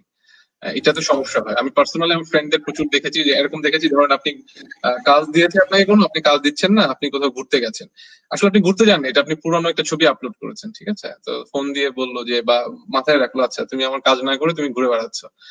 এটা ইভেন শুধু বাংলাদেশি সুপারভাইজার না, ইভেন ভিয়েতনামের একজন সেও দেখে যে ও তো ঘুরে বেড়াচ্ছে, বাট আমি জানি যে এটা আগের ছবি আর কি। তো এই ধরনের অনেক ভুল ইনফরমেশন যায়, যায়, হ্যাঁ, যদিও একাডেমিক কনটেক্সটে এগুলো আসার কথা না, কিন্তু আসে। আমার কথা এগুলো যদি না আসে, সেই জন্য পার্সোনাল সম্পর্ক যতটা কম রেখে প্রফেশনাল রিলেশন রাখা। আর 2 নম্বর হচ্ছে যে ফেসবুক থেকে একেবারেই ব্লক করে দেওয়া বা ইয়ে করে দেওয়া আর কি।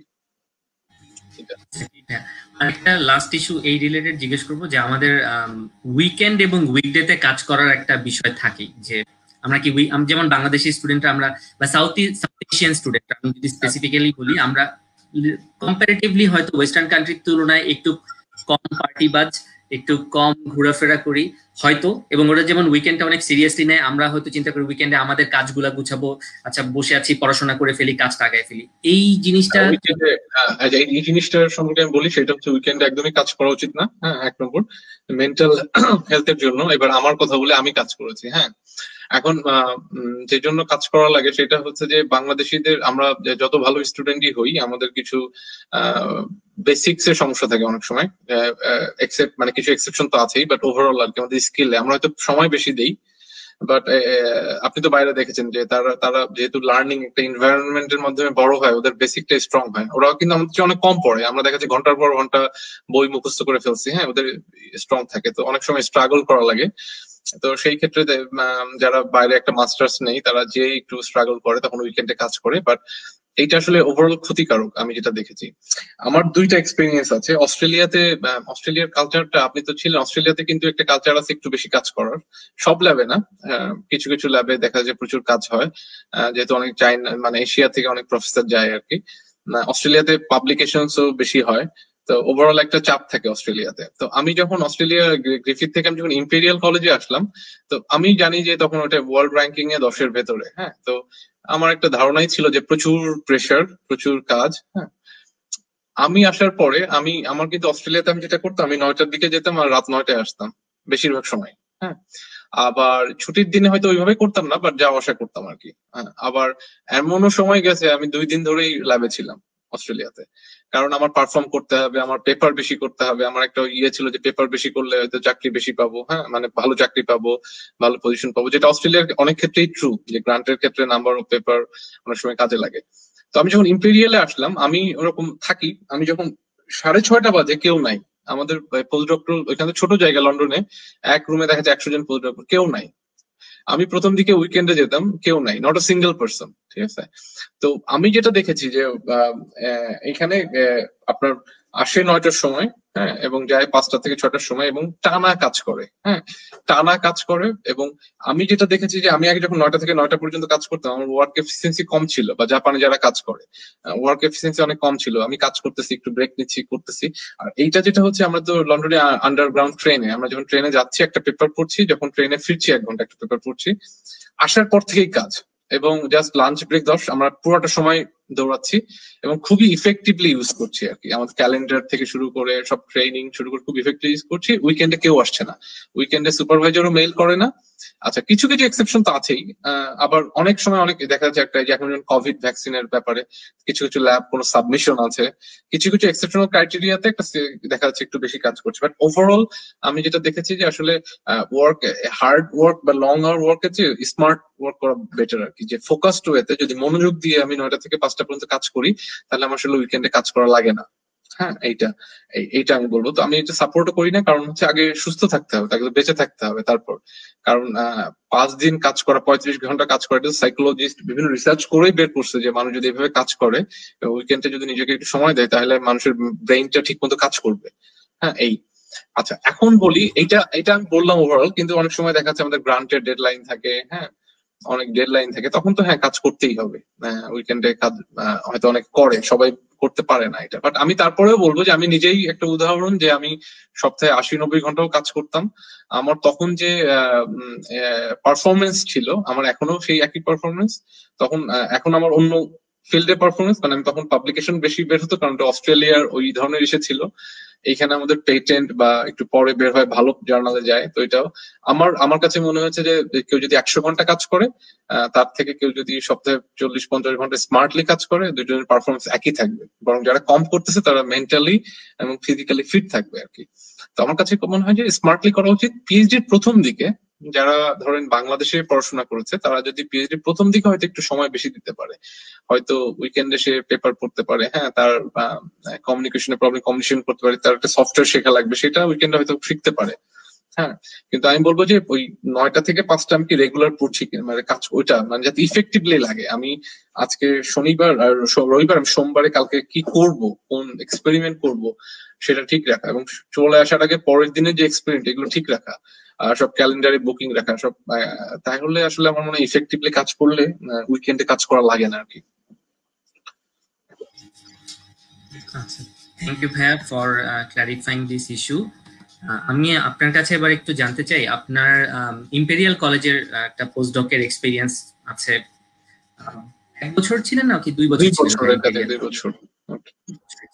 তো আমার একটা এটা অনেকের কাছ থেকে আমি শুনেছি, প্লাস আমার নিজের একটা পার্সোনাল কোয়েরি, সেটা হচ্ছে যে আমরা যারা পিএইচডি কমপ্লিট করছি, সেটা কুড বি ইউএসএ, অস্ট্রেলিয়া বা ইউরোপে যেখানেই হোক, পিএইচডি করার পরে যে অনেকেই পোস্টডকে যায়।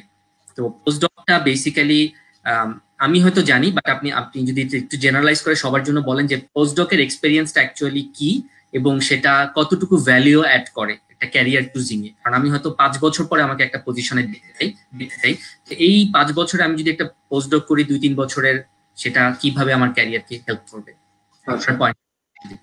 প্রথমে পোস্টডক হচ্ছে যে আসলে পোস্টডক বলে তো আসলে কোনো মানে পোস্টডক কোনো মানে ডিগ্রি না, যেটা অনেকে ভুল করে, যে আমাকে বলে যে তোমার ডিগ্রি শেষ কিনা।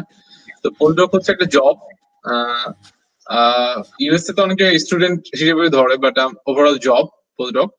আর হচ্ছে এটা বিভিন্ন জায়গায় বিভিন্ন নামে থাকে, যেমন ইউকে তে রিসার্চ অ্যাসোসিয়েট পোস্টডক, আবার ইউএসএ তে পোস্টডক্টরাল ফেলো অ্যাসোসিয়েট। তো এটা হচ্ছে একটা যেটা হচ্ছে পিএইচডির পরে আমরা যে রিসার্চের কাজটাই করছি, এটা হচ্ছে পোস্টডক আর কি, পোস্ট পিএইচডি যে কাজগুলো করছি আর কি। এখন এটা ফিল্ড ওয়াইজ ভ্যারি করে, যেমন আমি ইঞ্জিনিয়ারিং এ যাদের দেখি, ইঞ্জিনিয়ারিং মেজরের অনেকেই পোস্টডক করে না সরাসরি, বিশেষ করে ইউএসএ তে টেনিউর ট্র্যাকে ফ্যাকাল্টিতে চলে যায় ইঞ্জিনিয়ারিং এ। বাট ইউকে তে বা অস্ট্রেলিয়াতে কিন্তু ইঞ্জিনিয়ারিং এর পরেও পোস্টডক করে আর কি। বিজনেসে পোস্টডক একদমই করে না, বিজনেস রিলেভেন্ট যেগুলো সরাসরি চলে যায়। বাট আমি যদি বায়োলজির কথা ধরি, বায়োলজি এবং ইঞ্জিনিয়ারিং এর কিছুটা পার্ট পোস্টডক লাগে, এবং শুধু লাগে না, প্রায় 3 থেকে 5 বছর তো করেই। মানে আমি অনেক কম করেছি, বাট আমার সাথে এখানে যারা ফ্যাকাল্টি আছে 3 থেকে 5 বছর আছে। ইউএসএ তে একটু ডিফারেন্ট, বাট ওভারঅল আর কি লাগে। তো আমি এটা সাপোর্ট করি, কিন্তু অনেকেই আছে 10 বছর ধরে পোস্টডক করে, সেটা আবার অনেক সময় ভালো না। আমি মনে করি যে অ্যাটলিস্ট 2-3 ইয়ার্স করা উচিত আর কি, মানে অ্যাটলিস্ট আমার ফিল্ডের বায়োলজি, কেমিস্ট্রি এদের জন্য 3 ইয়ার্স তো পোস্টডক করাই উচিত। তার আগে আসলে জব পাওয়া খুব ডিফিকাল্ট ইউকে তে আর ইউরোপে আর কি। অস্ট্রেলিয়াতে 5 বছর পোস্টডক লাগবে, তার আগে হবে না। তো পোস্টডক্টরাল কি জন্য দরকার? কারণ আমরা যখন পিএইচডি স্টুডেন্ট থাকি আর কি, তখন কিন্তু আমরা পুরো মানে একদমই স্বাধীন না, একদমই প্রফেসরের সাথে প্রতি সপ্তাহে মিটিং করছি, তারপর কাজ করছি। আমি কিভাবে গ্রান্ট অ্যাপ্লাই করতে হয় জানি না, আমি কিভাবে একটা জব সার্কুলার দিতে হবে জানি না। হ্যাঁ, কিছু উইথাউট ফিউ এক্সেপশনস আমি জানি না যে কিভাবে জার্নালে সাবমিট করতে হবে, কিভাবে কভার লেটার লিখতে হবে। মানে আমার পুরো টেনশনই হচ্ছে আমি কবে থিসিস সাবমিট করব, তারপর কবে হচ্ছে আমি ডিফেন্স করব, কবে আমি পিএইচডি ডিগ্রি পাবো। আমার পুরোটা চিন্তা জোরেই এটা। হ্যাঁ, তো সেইখান থেকে যদি হঠাৎ করে আপনাকে অ্যাসিস্ট্যান্ট প্রফেসর দেওয়া হয়, যেটা ইউএসএ তে দেয় অনেক ফিল্ডেই, আমার কাছে মনে হয় যে অনেকে হয়তো ভালো করে, কিন্তু আমার কাছে যেটা মনে হয় যে হঠাৎ করে একটা যেটা বলে নদী থেকে সাগরে যেয়ে পড়লো আর কি। তো পোস্ট ডক্টরালে যেটা হয়, পোস্ট ডক্টরাল মোটামুটি ইন্ডিপেন্ডেন্ট মানে হচ্ছে যে পোস্ট ডক্টরাল নর্মালি পিএইচডি স্টুডেন্টকে সুপারভাইজ করে, একটা প্রজেক্টে ইন্ডিপেন্ডেন্টলি কাজ করে। হ্যাঁ, সুপারভাইজারের সাথে মানে অনেকটা ইন্ডিপেন্ডেন্ট, মানে সেকেন্ড ইন ম্যান। আমি যদি মানে প্রফেসরের পরেই তার অবস্থান। তার ল্যাবের আমি যখন ইম্পেরিয়ালে ছিলাম, তখন আমার 2জন পিএইচডি স্টুডেন্ট ছিল, মাস্টার্স স্টুডেন্ট ছিল 2-3 জন, আর ব্যাচ অনার্স যে প্রজেক্ট তো সবসময় থাকতো। তো আমার সুপারভাইজার তো রেগুলার সময় দিতে পারতো না, আমি এবং আরেকজন পোস্টডক ছিল, আমরা সময় দিতাম। তো এই যে সুপারভাইজিং এর যে এক্সপেরিয়েন্স, মেন্টরিং এর যে এক্সপেরিয়েন্স, এবং প্রত্যেকটা স্টুডেন্ট যে ডিফারেন্ট। হ্যাঁ, এক এক স্টুডেন্টের নিড এক এক রকম, এক এক স্টুডেন্টকে হ্যান্ডেল করতে হবে এক এক রকম করে, একজনের সমস্যা এক এক রকম করে। ল্যাবরেটরির ভেতরে কিভাবে সবার সাথে ভালো করে ইয়ে করা যায়, চলা যায়, এই জিনিসটা আমি জানলাম। হ্যাঁ, তারপর হচ্ছে যে আমি যে লাইব্রেরির জিনিসপত্র কেনা, হ্যাঁ, এটা অনেক সময় পিএইচডি স্টুডেন্টরা করে, তারপর মানে বাজেট করা, তারপর হচ্ছে এটা অর্ডার দেওয়া, ল্যাব ম্যানেজিং করা, এগুলো জানলাম। হ্যাঁ, তারপর পোস্টডকের সময় অনেকগুলো গ্রান্টে অ্যাপ্লাই করা যায়। তো এই গ্রান্ট অ্যাপ্লিকেশন কিন্তু মনে হতে পারে 20 পেজের, বাট এটার ভেতরে অনেক মানে একটা গ্রান্ট কিভাবে উইনিং গ্রান্ট হবে, হ্যাঁ, এইটা। তারপর সুপারভাইজারের কাছে বেশি অ্যাক্সেস পাওয়া যায়। যেমন যখন আমি পিএইচডি স্টুডেন্ট থাকি, তখন একটা দূরত্ব থাকে আর কি। হ্যাঁ, যে আমার একটা এক্সাম, হ্যাঁ, আমার এক্সামের সুপারভাইজার, আমার সেটা পাস করতে হবে। পোস্টডকে তো আসলে কোনো এক্সাম না, আমার চাকরি। আমার ভালো না লাগলে আমি ছেড়ে দিলাম, আমি চলে গেলাম। তো তখন প্রফেসরের সাথে যে খুব একটা ইন্ডিপেন্ডেন্ট পার্সন, তার পাশে থাকা যায়। তো এইটা আমি বলবো যে অলমোস্ট 80% ইন্ডিপেন্ডেন্ট একটা পজিশন। আমার ভেতরে লিডারশিপ কোয়ালিটি আসবে, আমার স্টুডেন্ট ম্যানেজিং কোয়ালিটি আসবে, আমার প্রেশার সহ্য করার ক্ষমতা আরো বাড়বে। হ্যাঁ, আমার এই জার্নালের করেসপন্ডেন্স অপশন আসবে, গ্রান্ট, এই যে জিনিসগুলো সবকিছু যখন আমি ইন্ডিপেন্ডেন্টলি অ্যাসিস্ট্যান্ট প্রফেসর হবো আমার লাগবে। তো কেউ যদি এরকম 2-3 বছরের পোস্টডক থাকে তাহলে অবশ্যই এই এক্সপিরিয়েন্স গুলো কাজে লাগবে। কারণ আমি এইখানে যে গ্রান্ট গুলো অ্যাপ্লাই করছি, আমি ইম্পেরিয়ালে করেছি আমার প্রফেসরের সাথে, বিশেষ করে স্টুডেন্টদের হ্যান্ডলিং, যেটা এখানে যে আন্ডার গ্রাড স্টুডেন্টদের করছি, এইটার জন্য আমার খুব কাজে লাগছে। কারণ আমি জানি যে তাদের নিড গুলো কেমন। আমি যদি সরাসরি পিএইচডি করে চলে আসতাম আমার স্ট্রাগল করতে হতো প্রতিটা মুহূর্তে আর কি। এই জন্য এটা দরকার। স্যালারি কিন্তু অলমোস্ট মানে আমি ইউকে এর কথা যদি চিন্তা করি, পোস্ট ডক্টরাল এবং লেকচারার বা অ্যাসিস্ট্যান্ট প্রফেসর স্যালারি একই রকম। তো জাস্ট এই ট্রানজিশনটা দরকার। আরেকটা জিনিস হচ্ছে কি, আপনি যদি পিএইচডি করলেন, আপনি ধরুন এক্স নিয়ে, হ্যাঁ, এক্স একটা টপিক, এই টপিকে পিএইচডি করলেন, আপনি কিন্তু একই জিনিস নিয়ে আপনার নতুন ল্যাব করতে পারবেন না। আপনার যেটা করতে হবে, আপনার আর একটা নতুন একটা ফিল্ড তৈরি করতে হবে। কারণ আপনি আপনার প্রফেসর যে ফিল্ডে কাজ করছে তাহলে তো আপনার কোনো নভেলটি থাকলো না। তো সেই জন্য যেটা হয়, আপনি যদি পোস্টডক একটু অন্য ল্যাবে করেন, আপনার আরো কিছু জিনিস জানলেন, আপনি তখন আশেপাশে অনেকের সাথে মিশলেন, আপনার অ্যাকসেপ্টেবিলিটি বেশি থাকলো, আপনি বিভিন্ন মিটিং এ গেলেন, আপনি অনেক কিছু সম্পর্কে জানবেন, তখন আপনি নিজেই একটা নতুন ফিল্ডে যেতে পারবেন। তো এই জন্য আমি যে দেখি যে আমাদের ফিল্ডে যারা ভালো করে তাদের বেশ 4-5 বছর পোস্টডক তো আছেই, হ্যাঁ, তারা ভালো করে বেশি আর কি। এই আচ্ছা, থ্যাংক ইউ ভেরি মাচ ভাইয়া এই পোস্টডকের বিষয়টা আমাদের সাথে শেয়ার করার জন্য। আমরা একটু দর্শকের কিছু কোশ্চেন নিয়ে আসতে চাই এখন। আমার প্রথম কোশ্চেনটা হচ্ছে মার্মা বাবু, উনি করেছেন, আরো যদি সরকারি চাকরি থেকে থাকে তাকে কি বিদেশে সেটেল হতে চাওয়াটা কি ভুল হবে? বর্তমানে আমি বাংলাদেশ ব্যাংকের সহকারী পরিচালক পদে আছি। আচ্ছা, এইখানে বলে রাখি, সেটা হচ্ছে যে আমি একাডেমিক ব্যাপারে সাজেশন দিতে পারি, এটা পুরোটাই হচ্ছে পার্সোনাল একটা ব্যাপার যে সে বিদেশে সেটেল হবে কিনা। বাংলাদেশ ব্যাংকের সহকারী পরিচালক, আমি যেটা বলি যে বাংলাদেশের ভালো চাকরি আর কি, মানে বিসিএস এর পরেই সরকারি চাকরি করলে ভালো চাকরি। এখন এটা ভুল, এটা আসলে এটা আসলে খুবই হয়ে যায়।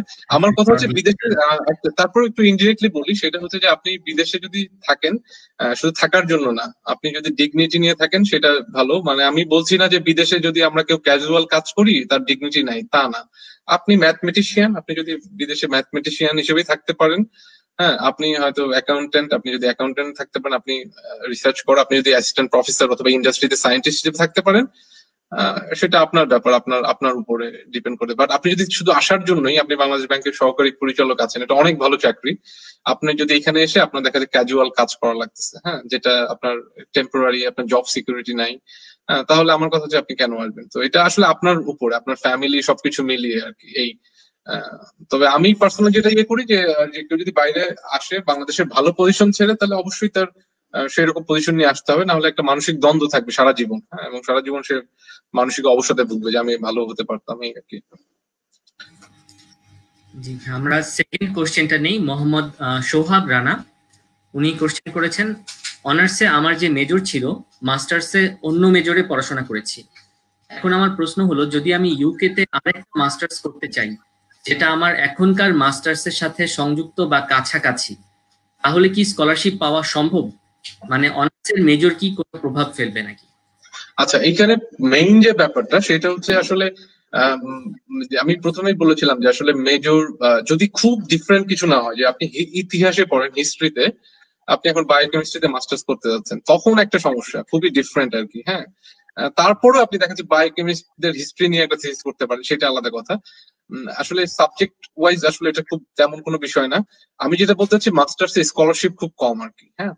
তো মাস্টার্সে এখানে আসলে কমনওয়েলথ স্কলারশিপ আছে, তারপর হচ্ছে যে চেভেনিং স্কলারশিপ আছে, প্রোনাউন্সিয়েশনটা ওইটাই হবে হয়তো, যে ওইটাতে যেমন হচ্ছে আপনার লিডারশিপ স্কিল এবং কমিউনিকেশন স্কিল, এই এটাতে অ্যাপ্লাই করে যে আপনি স্কলারশিপ পান, তাহলে আপনি করতে পারেন।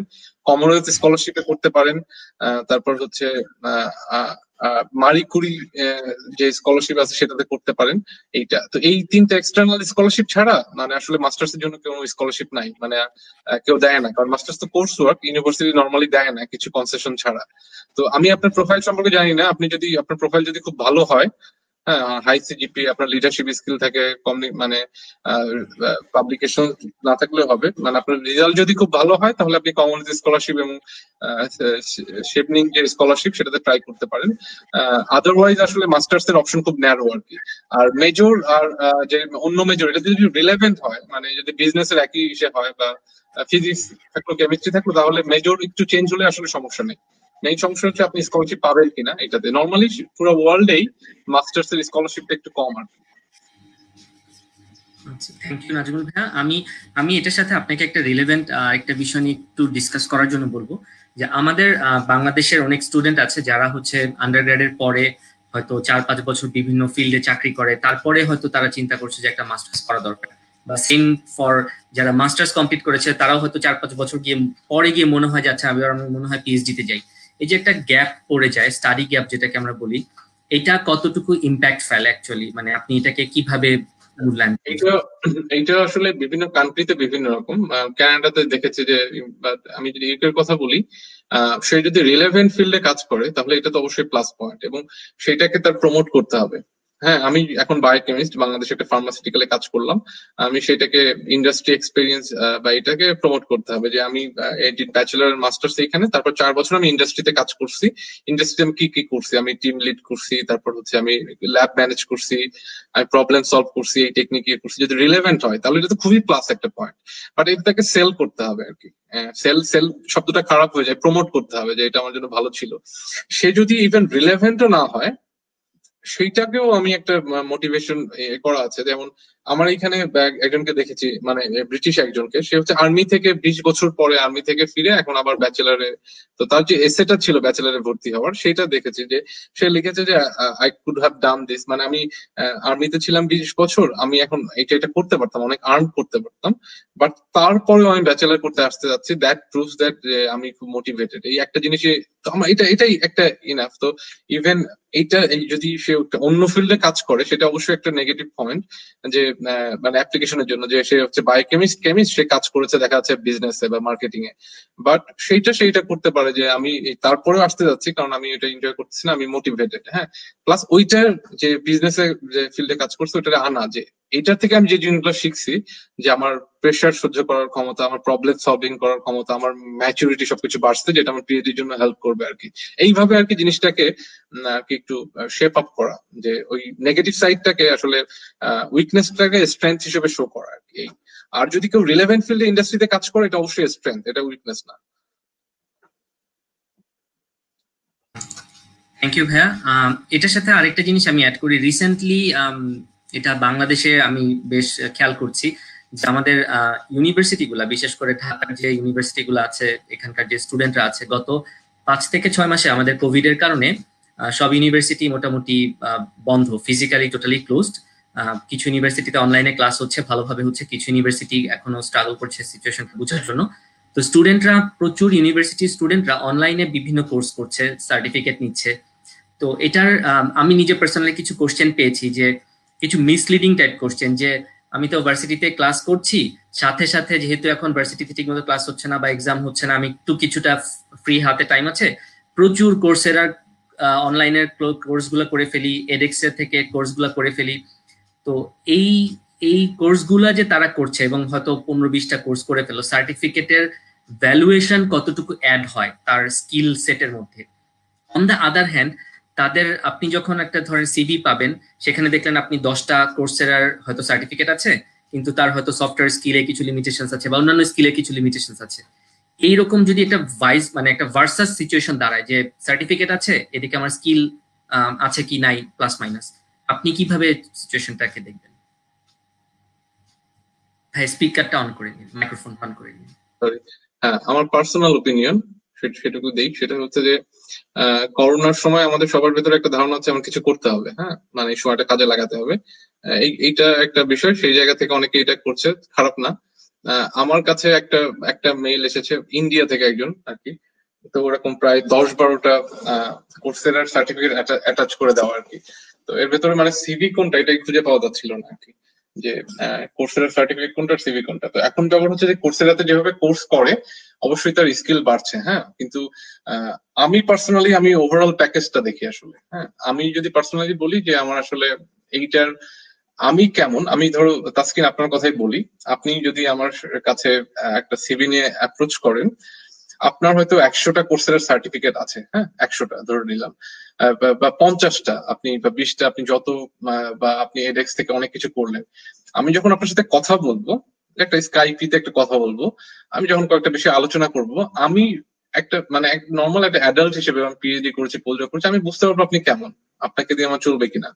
এটা হচ্ছে 1 নম্বর। আপনাকে কিছু কথা বলে হ্যাঁ আমি বুঝবো, কিন্তু আপনাকে দিয়ে চলবে কিনা আমি ওটা কথা বলেই বুঝবো, এখানে আসলে সার্টিফিকেটের ইয়ে নাই। আবার আরেকজন দেখলাম অন্য একজন ধরেন মিস্টার এক্স, হ্যাঁ সে দেখা যাচ্ছে তার মানে হচ্ছে যে কোর্সের অনেকগুলো সার্টিফিকেট আছে, আমি যখন কথা বলছি তখন সে মানে অন্য টপিকে মানে সে ধরতে পারছে না, আমি বুঝতে পারবো। মানে হয় না যে কথা বলে মজা পাচ্ছি না, কথা বলে মজা পাচ্ছি, রিলেভেন্স আছে রিলেভেন্ট নাই। হ্যাঁ তো এই তো আমার কাছে মনে হয় না যে যদি আমার অনেকগুলো কোর্সের সার্টিফিকেট থাকলে যে খুব বেশি কাজে দিবে এরকম না। যদি এটা যদি একদম 1 বছরের মাস্টার্স হয়, অনলাইনের মাস্টার্স, সেটা একটা অ্যাডভান্টেজ হবে।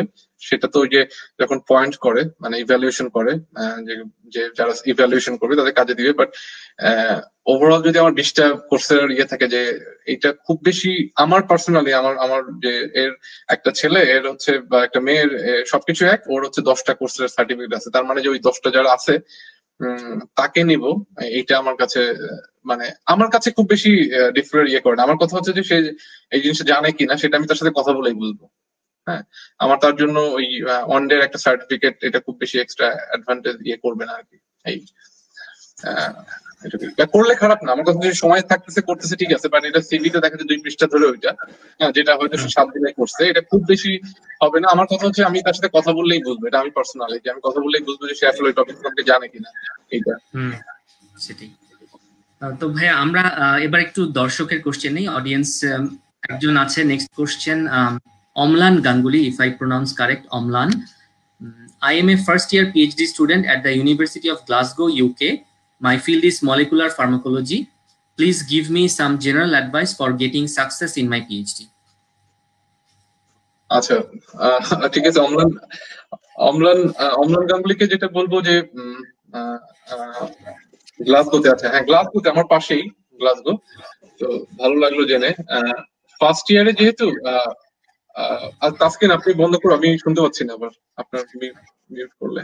হ্যাঁ তো আমি যেটা বলছি যে ফার্স্ট ইয়ারে যেহেতু আছেন আমি বলবো যে এখনই মানে টপিকটা কাজ করা, এবং আমি সবসময় যেটা বলি সেটা প্রোকাস্টিনেশন, হ্যাঁ যেটা আমার সবার সমস্যা বাংলাদেশিদের বা ওভারঅল জেনারেলের, যে আমরা সবসময় কাজ ডিলে করি। একটা কাজ করতে ইচ্ছে করছে, ঠিক আছে কালকে করি। যেমন ইভেন আমি আজকের সেমিনারের জন্যই আমি প্রিপারেশন নিতে যাচ্ছিলাম, আমি কিন্তু কালকে রাতে একটু দেখার কথা যে কি কোশ্চেন আপনি করতে পারেন, কিন্তু সেটা আমি সকালে দেখেছি। তো এই যে প্রোক্রাস্টিনেশন এটা দূর করা উচিত। তো আমি বলবো যে আপনি ক্যালেন্ডার ইউজ করেন, মানে সবসময় আর কি সময় ধরে, যদি কোনো কারণে মিস হয় স্ট্রেস না নেওয়া, বাট আপনি প্রথম থেকেই আর কি যাতে যেটা বললো 9টা থেকে 6টা পর্যন্ত যদি রেগুলার কাজ করেন আর উইকেন্ডে ঘোরাঘুরি করেন অনেক ভালো করতে পারবেন। আপনার বাংলাদেশিদের যে একটা পার্সপেক্টিভ থাকে আমার অনেকগুলো পেপার করা লাগবে, অনেকগুলো কনফারেন্স করা লাগবে, এইটা কিন্তু সত্যি না। আমি ইম্পেরিয়াল কলেজে কিছু ফ্যাকাল্টি দেখেছি, ইভেন আপনাদের গ্লাসগো থেকেও পিএইচডি করে এসেছে, ইউএসএ থেকে এসেছে, হার্ভার্ড এমআইটি থেকে এসেছে, যাদের সাইটেশন আমার থেকে 10 গুণ কম, তাদের 1টা 2টা পেপার তারা কিন্তু ফ্যাকাল্টি হয়ে ঢুকেছে। তো আপনি যদি অ্যাটলিস্ট ইউরোপে আবার আপনি পার্মানেন্ট পজিশন পেতে চান, পাবলিকেশন আসলে খুব এক পিএইচডি থেকে 1টা 2টা হলেই হলো, ওইটার দিকে অত স্ট্রেস দিবেন না এইটা। আর রেগুলার কাজ করলে আমার কাছে মনে হয় ভালো হবে। আর আমি বলবো থার্ড ইয়ার থেকে আপনি লিঙ্কডইনে প্রচন্ড পরিমাণে অ্যাক্টিভ হবেন, লিঙ্কডইনে আপনি টুইটারে প্রচন্ড পরিমাণে অ্যাক্টিভ হবেন। আপনার জানতে হবে যে আপনি আপনার ফিল্ডে, আপনি যে ফিল্ডে পোস্টডক করতে চান অবশ্যই আপনাকে পোস্টডক্টরাল করতে হবে সেই ফিল্ডে। থার্ড ইয়ার থেকে আর কি সেই ফিল্ডে কারা কারা সেই প্রফেসরদের লিস্ট থাকতে হবে, সেই প্রফেসরদের গুগল স্কলারে সাইটেশন অ্যালার্ট চালু করতে হবে। তারা যখন পাবলিকেশন করবে তাদেরকে মেইল করবেন, টুইটারে তাদের কংগ্রাচুলেশন করবেন, তাদের সাথে ইন্টারেক্ট করবেন, সবাই যাতে চেনে আপনাকে। আর আমি ধরেন আমি অমলান, আমি তাহলে যেটা করতাম পিএইচডির পরে, আমি পিএইচডির পরে যেটা করতাম আমি হার্ভার্ড এমআইটি অথবা আপনাদের ফার্মাসিতে যেমন হচ্ছে UNC North Carolina Chapel Hill, অনেক বড় বড় প্রফেসর আছে তাদের কাছে পোস্টডকের জন্য চলে যেতাম আমি 3 বছরের জন্য। হ্যাঁ তারপর আমি apply back to UK as a lecturer. হ্যাঁ আপনি যদি বাংলাদেশে ফিরে যেতে চান তারপর আমি বাংলাদেশে ফিরে যাওয়ার জন্য অ্যাপ্লাই করতাম এইটা। তো আমি আসলে যেটুকু করতে পারি রেগুলার কাজ করা, ফোকাসড হয়ে কাজ করা, ঘোরাঘুরি করা, বাট থার্ড ইয়ার থেকে প্রফেশনাল নেটওয়ার্কে অ্যাক্টিভ হওয়া এবং জানা। আমি বলবো যে অ্যাটলিস্ট আপনার ফিল্ডে 50 জন প্রফেসরের নাম আপনার জানতে হবে যে এরা এই ফিল্ডে কাজ করে, এবং এদের সাথে কথা বলতে হবে, যোগাযোগ করতে হবে, এবং আপনার ইউনিভার্সিটি চেঞ্জ করতে হবে সাথে সাথে। হ্যাঁ আপনি ইউকে তে থাকলে আমি বলবো যে আরো ভালো ল্যাবে যাওয়া, সেটা যে ইউনিভার্সিটি হোক। অনেক সময় দেখা যাচ্ছে কি যে একটা ইউনিভার্সিটি র্যাঙ্কিং কম বাট অনেক ভালো একটা গ্রুপ আছে, তো সেরকম জায়গায় যাওয়া। আর সেইখান থেকে তারপর ইয়ে করা। তো পিএইচডির সময় আমি বলবো যে ক্যারিয়ার ফার্স্ট ইয়ারে অত না, থার্ড ইয়ারে যেটা করা। আর এখন যেটা বলবো যে প্রোক্রাস্টিনেশনটারে অ্যাভয়েড করা আর কি যত। আরেকটা জিনিস বলি সেটা হচ্ছে রাইটিং। আমি জানি না আপনার রাইটিং কেমন, বাট আমি দেখেছি যে ইভেন নেটিভরাও রাইটিং নিয়ে খুব স্ট্রাগল করে, নেটিভ যারা স্টুডেন্ট আর কি, যারা ইংলিশ স্পিকিং। তো একাডেমিক রাইটিং আসলে সবারই সেকেন্ড ল্যাঙ্গুয়েজ বলে। তো এই জিনিসটা নিয়ে থিসিস লেখার সময় ঝামেলা হয়, পেপার লেখার সময় ঝামেলা হয়। এইটা তো আপনার পার্সোনাল, আপনাকে চিনি না, বাট আপনি যদি রাইটিং রেগুলার প্র্যাকটিস করেন, হ্যাঁ, পত্রিকায় লেখা নিয়ে লেখেন, এই জিনিসটা খুব কাজে দিবে আর কি থিসিস লেখার সময়। এইটুকুই আর কি। নেক্সট কোশ্চেন নেই ভাইয়া, তানভিরুল কবির উনি কোশ্চেন করেছেন, যদিও কাইন্ড অফ এরকম একটা ডিসকাশন আমরা করে ফেলেছি, তারপর কোশ্চেনটা করি। ইউকেতে পিএইচডি ইন বায়োমেডিক্যাল ইঞ্জিনিয়ারিং পাওয়ার ক্ষেত্রে কোন কোন ইউনিভার্সিটি সিলেক্ট করা যেতে পারে? আমি ফিনল্যান্ডে মাস্টার্স করছি, সিজিপিএ কেমন ইম্প্যাক্ট করে পিএইচডি পাওয়ার ক্ষেত্রে? আচ্ছা, পিএইচডি তে সময় আসলে যেটা প্রথমে বলছিলাম যে আপনি কোন প্রফেসরের আন্ডারে করবেন সেটা দেখা উচিত। যেমন আমি যদি বলি ইউনিভার্সিটি অফ ম্যানচেস্টার, হ্যাঁ, ম্যানচেস্টার ইউনিভার্সিটি কিছু কিছু সাবজেক্টে অনেক টপ, যেমন টেক্সটাইলে, আবার কিছুতে দেখা যায় 8-9 নম্বরে, হ্যাঁ, বা অক্সফোর্ড কেমব্রিজের মতো তো না যদিও। কিন্তু আপনি যদি গ্রাফিন নিয়ে কাজ করেন, হ্যাঁ, তো গ্রাফিনের জন্মই হয়েছে ম্যানচেস্টার ইউনিভার্সিটিতে, নোবেল পাওয়া এখান থেকে। তো আপনি যদি তার ল্যাবে পিএইচডি করেন, আপনি অক্সফোর্ডে যে জব পাবেন। তো সেইভাবে আপনার ফিল্ডে বায়োমেডিক্যাল ইঞ্জিনিয়ারিং যদি টপ যেখানে সেখানে যাবেন। Overall Imperial College biomedical engineering এ টপ, কেমব্রিজ আছে, অক্সফোর্ড আছে। এখানে ইউকেতে একটা জিনিস আছে রাসেল গ্রুপ। রাসেল গ্রুপের যে ইউনিভার্সিটি গুলো আছে, ওয়ারউইক, বাথ, তারপর হচ্ছে নিউ ক্যাসেল, ডারহাম, এই রাসেল গ্রুপ নিয়ে সার্চ দিলে যে ইউনিভার্সিটি, যে কোনো ইউনিভার্সিটি একটা ভালো প্রফেসরের কাছে আপনি যেতে পারেন। সিজিপি এর ইম্প্যাক্ট আছে, সিজিপি যত ভালো হবে সেটা তো ভালো হবে। বাট আমি একটা কথা প্রথমে বলেছিলাম যে আমি পার্সোনালি যেটা দেখি যে আপনি সিজিপিএ ভালো 3.9, আপনি একটা প্রফেসরকে মেইল করলেন, আপনি অন্য একটা নিয়ে মানে আপনি তার সাথে কানেক্ট করতে পারলেন না, তো সেইখানে আপনি 4/4 নিয়ে কাজ নেই আর কি আসলে। তো আপনার যেহেতু ফিনল্যান্ডে মাস্টার্স আছে, আমি বলবো যে খুব ভালো করে ঘাটাঘাটি করে ইয়ে করবেন। আপনি কোন কোন ইউনিভার্সিটি বলেছেন আসলে সেটা আপনার গ্রুপ দেখবো, বাট ওভারঅল আসলে বায়োমেডিক্যাল ইঞ্জিনিয়ারিং এ ইউসিএল, ইম্পেরিয়াল, অক্সফোর্ড, কেমব্রিজ, এগুলো ভালো। সাউদাম্পটন অনেক ভালো বায়োমেডিক্যাল ইঞ্জিনিয়ারিং এ। তো এইসব জায়গায় অ্যাপ্লাই করতে পারেন, বাট রাসেল গ্রুপের যে কোনো ইউনিভার্সিটিতে করতে পারেন, এটুকুই আর কি। নেক্সট কোশ্চেনটা নেই ভাইয়া, ফাইজুল কবির ওনার কাছ থেকে। স্যার, আপনার পার্সোনাল ওপিনিয়ন কি, ব্যাচেলরের পর ডাইরেক্ট মাস্টার্স করা নাকি ওয়েট করে পরে মাস্টার্স করা? আমার কাছে মনে হয় যে পিএইচডির জন্য ওয়েট করা যেতে পারে, মাস্টার্স এর জন্য আসলে আমি ওয়েট করার কিছু দেখি না আর কি আসলে। ব্যাচেলর মাস্টার মানে অনেক সময় পিএইচডির পরে, মানে ব্যাচেলরের পরে যদি কেউ মাস্টার্স ছাড়া পিএইচডি করতে চায়, তখন হয়তো ইন্ডাস্ট্রিতে জব করতে পারে, বা মাস্টার্স এর পরেও হয়তো 1-2 বছর রিসার্চ অ্যাসিস্ট্যান্ট হিসেবে কাজ করে তারপর পিএইচডি করতে পারে। বাট ব্যাচেলরের পরেই মাস্টার্স করা যায় আমার ফিল্ডে আর কি। অ্যাটলিস্ট ওয়েট করার কিছু নেই। থ্যাংক ইউ ভাইয়া। আমরা আজকের শো এর লাস্ট কোশ্চেনটা নিব, চৌধুরী তাসনিম ওনার কাছ থেকে। I have completed my bachelor studies and preparing myself for enrolling in PhD as well as connected with a research work, but I don't have any master's degree. Can I apply to any PhD position without any master's degree? হ্যাঁ, অবশ্যই করা যায়। আমি ইউকের কথা বলবো না, কারণ হচ্ছে যে অবশ্যই করা যায়। আমি জিআরই দিয়ে আপনি যদি ইউএসএ চলে যান, ইভেন অস্ট্রেলিয়াতেও যায় আর কি। আমার কাছে এবং ইউকেতেও যায়, কারণ হচ্ছে আপনি যদি 4 ইয়ার্স, ইউকেতে নর্মালি যেটা হয় যে 3 ইয়ার্স এর ব্যাচেলর আর কি, ইংল্যান্ডে। তো আপনি যদি ব্যাচেলরটা ওইভাবে দেন তাহলে ওরা মনে করতে পারে 3 ইয়ার্স, বাট আপনি যদি 4 ইয়ার্স লেখা দেন তারপর হচ্ছে পিএইচডি। বাট আপনার মনে রাখতে হবে, যখন একটা পিএইচডি পজিশনের জন্য সার্কুলার দেয় ইউকেতে, তখন দেখা যায় 100 জন অ্যাপ্লাই করতেছে, হ্যাঁ। সেইখানে কিন্তু অনেকেই আছে যাদের ব্যাচেলর আছে, ভালো একটা মাস্টার্স আছে, 1-2টা পেপার আছে, হ্যাঁ, এটা দেখতে হবে। বাট আপনি যদি এলিজিবিলিটির কথা চিন্তা করেন, ব্যাচেলর করার পরে পিএইচডি করতে কোনো সমস্যা নেই, 4 বছরের ব্যাচেলর করার পরে। অ্যাটলিস্ট আমার জানা মতে ইউকেতে এবং অস্ট্রেলিয়াতে ইভেন হয়তো কিছু কিছু জায়গায় করতে পারে, বাট মাস্টার্স থাকলে অ্যাডভান্টেজ, বাট না থাকলেও সমস্যা নেই, করতে পারবেন। একটা রিলেভেন্ট কোশ্চেন পেয়েছি, সেটা আমি লাস্ট কোশ্চেন নিয়ে নিই। সাবরুল আলম উনি কোশ্চেনটা করেছেন, CGPA below 3.5 means I have no chance to get funding for masters.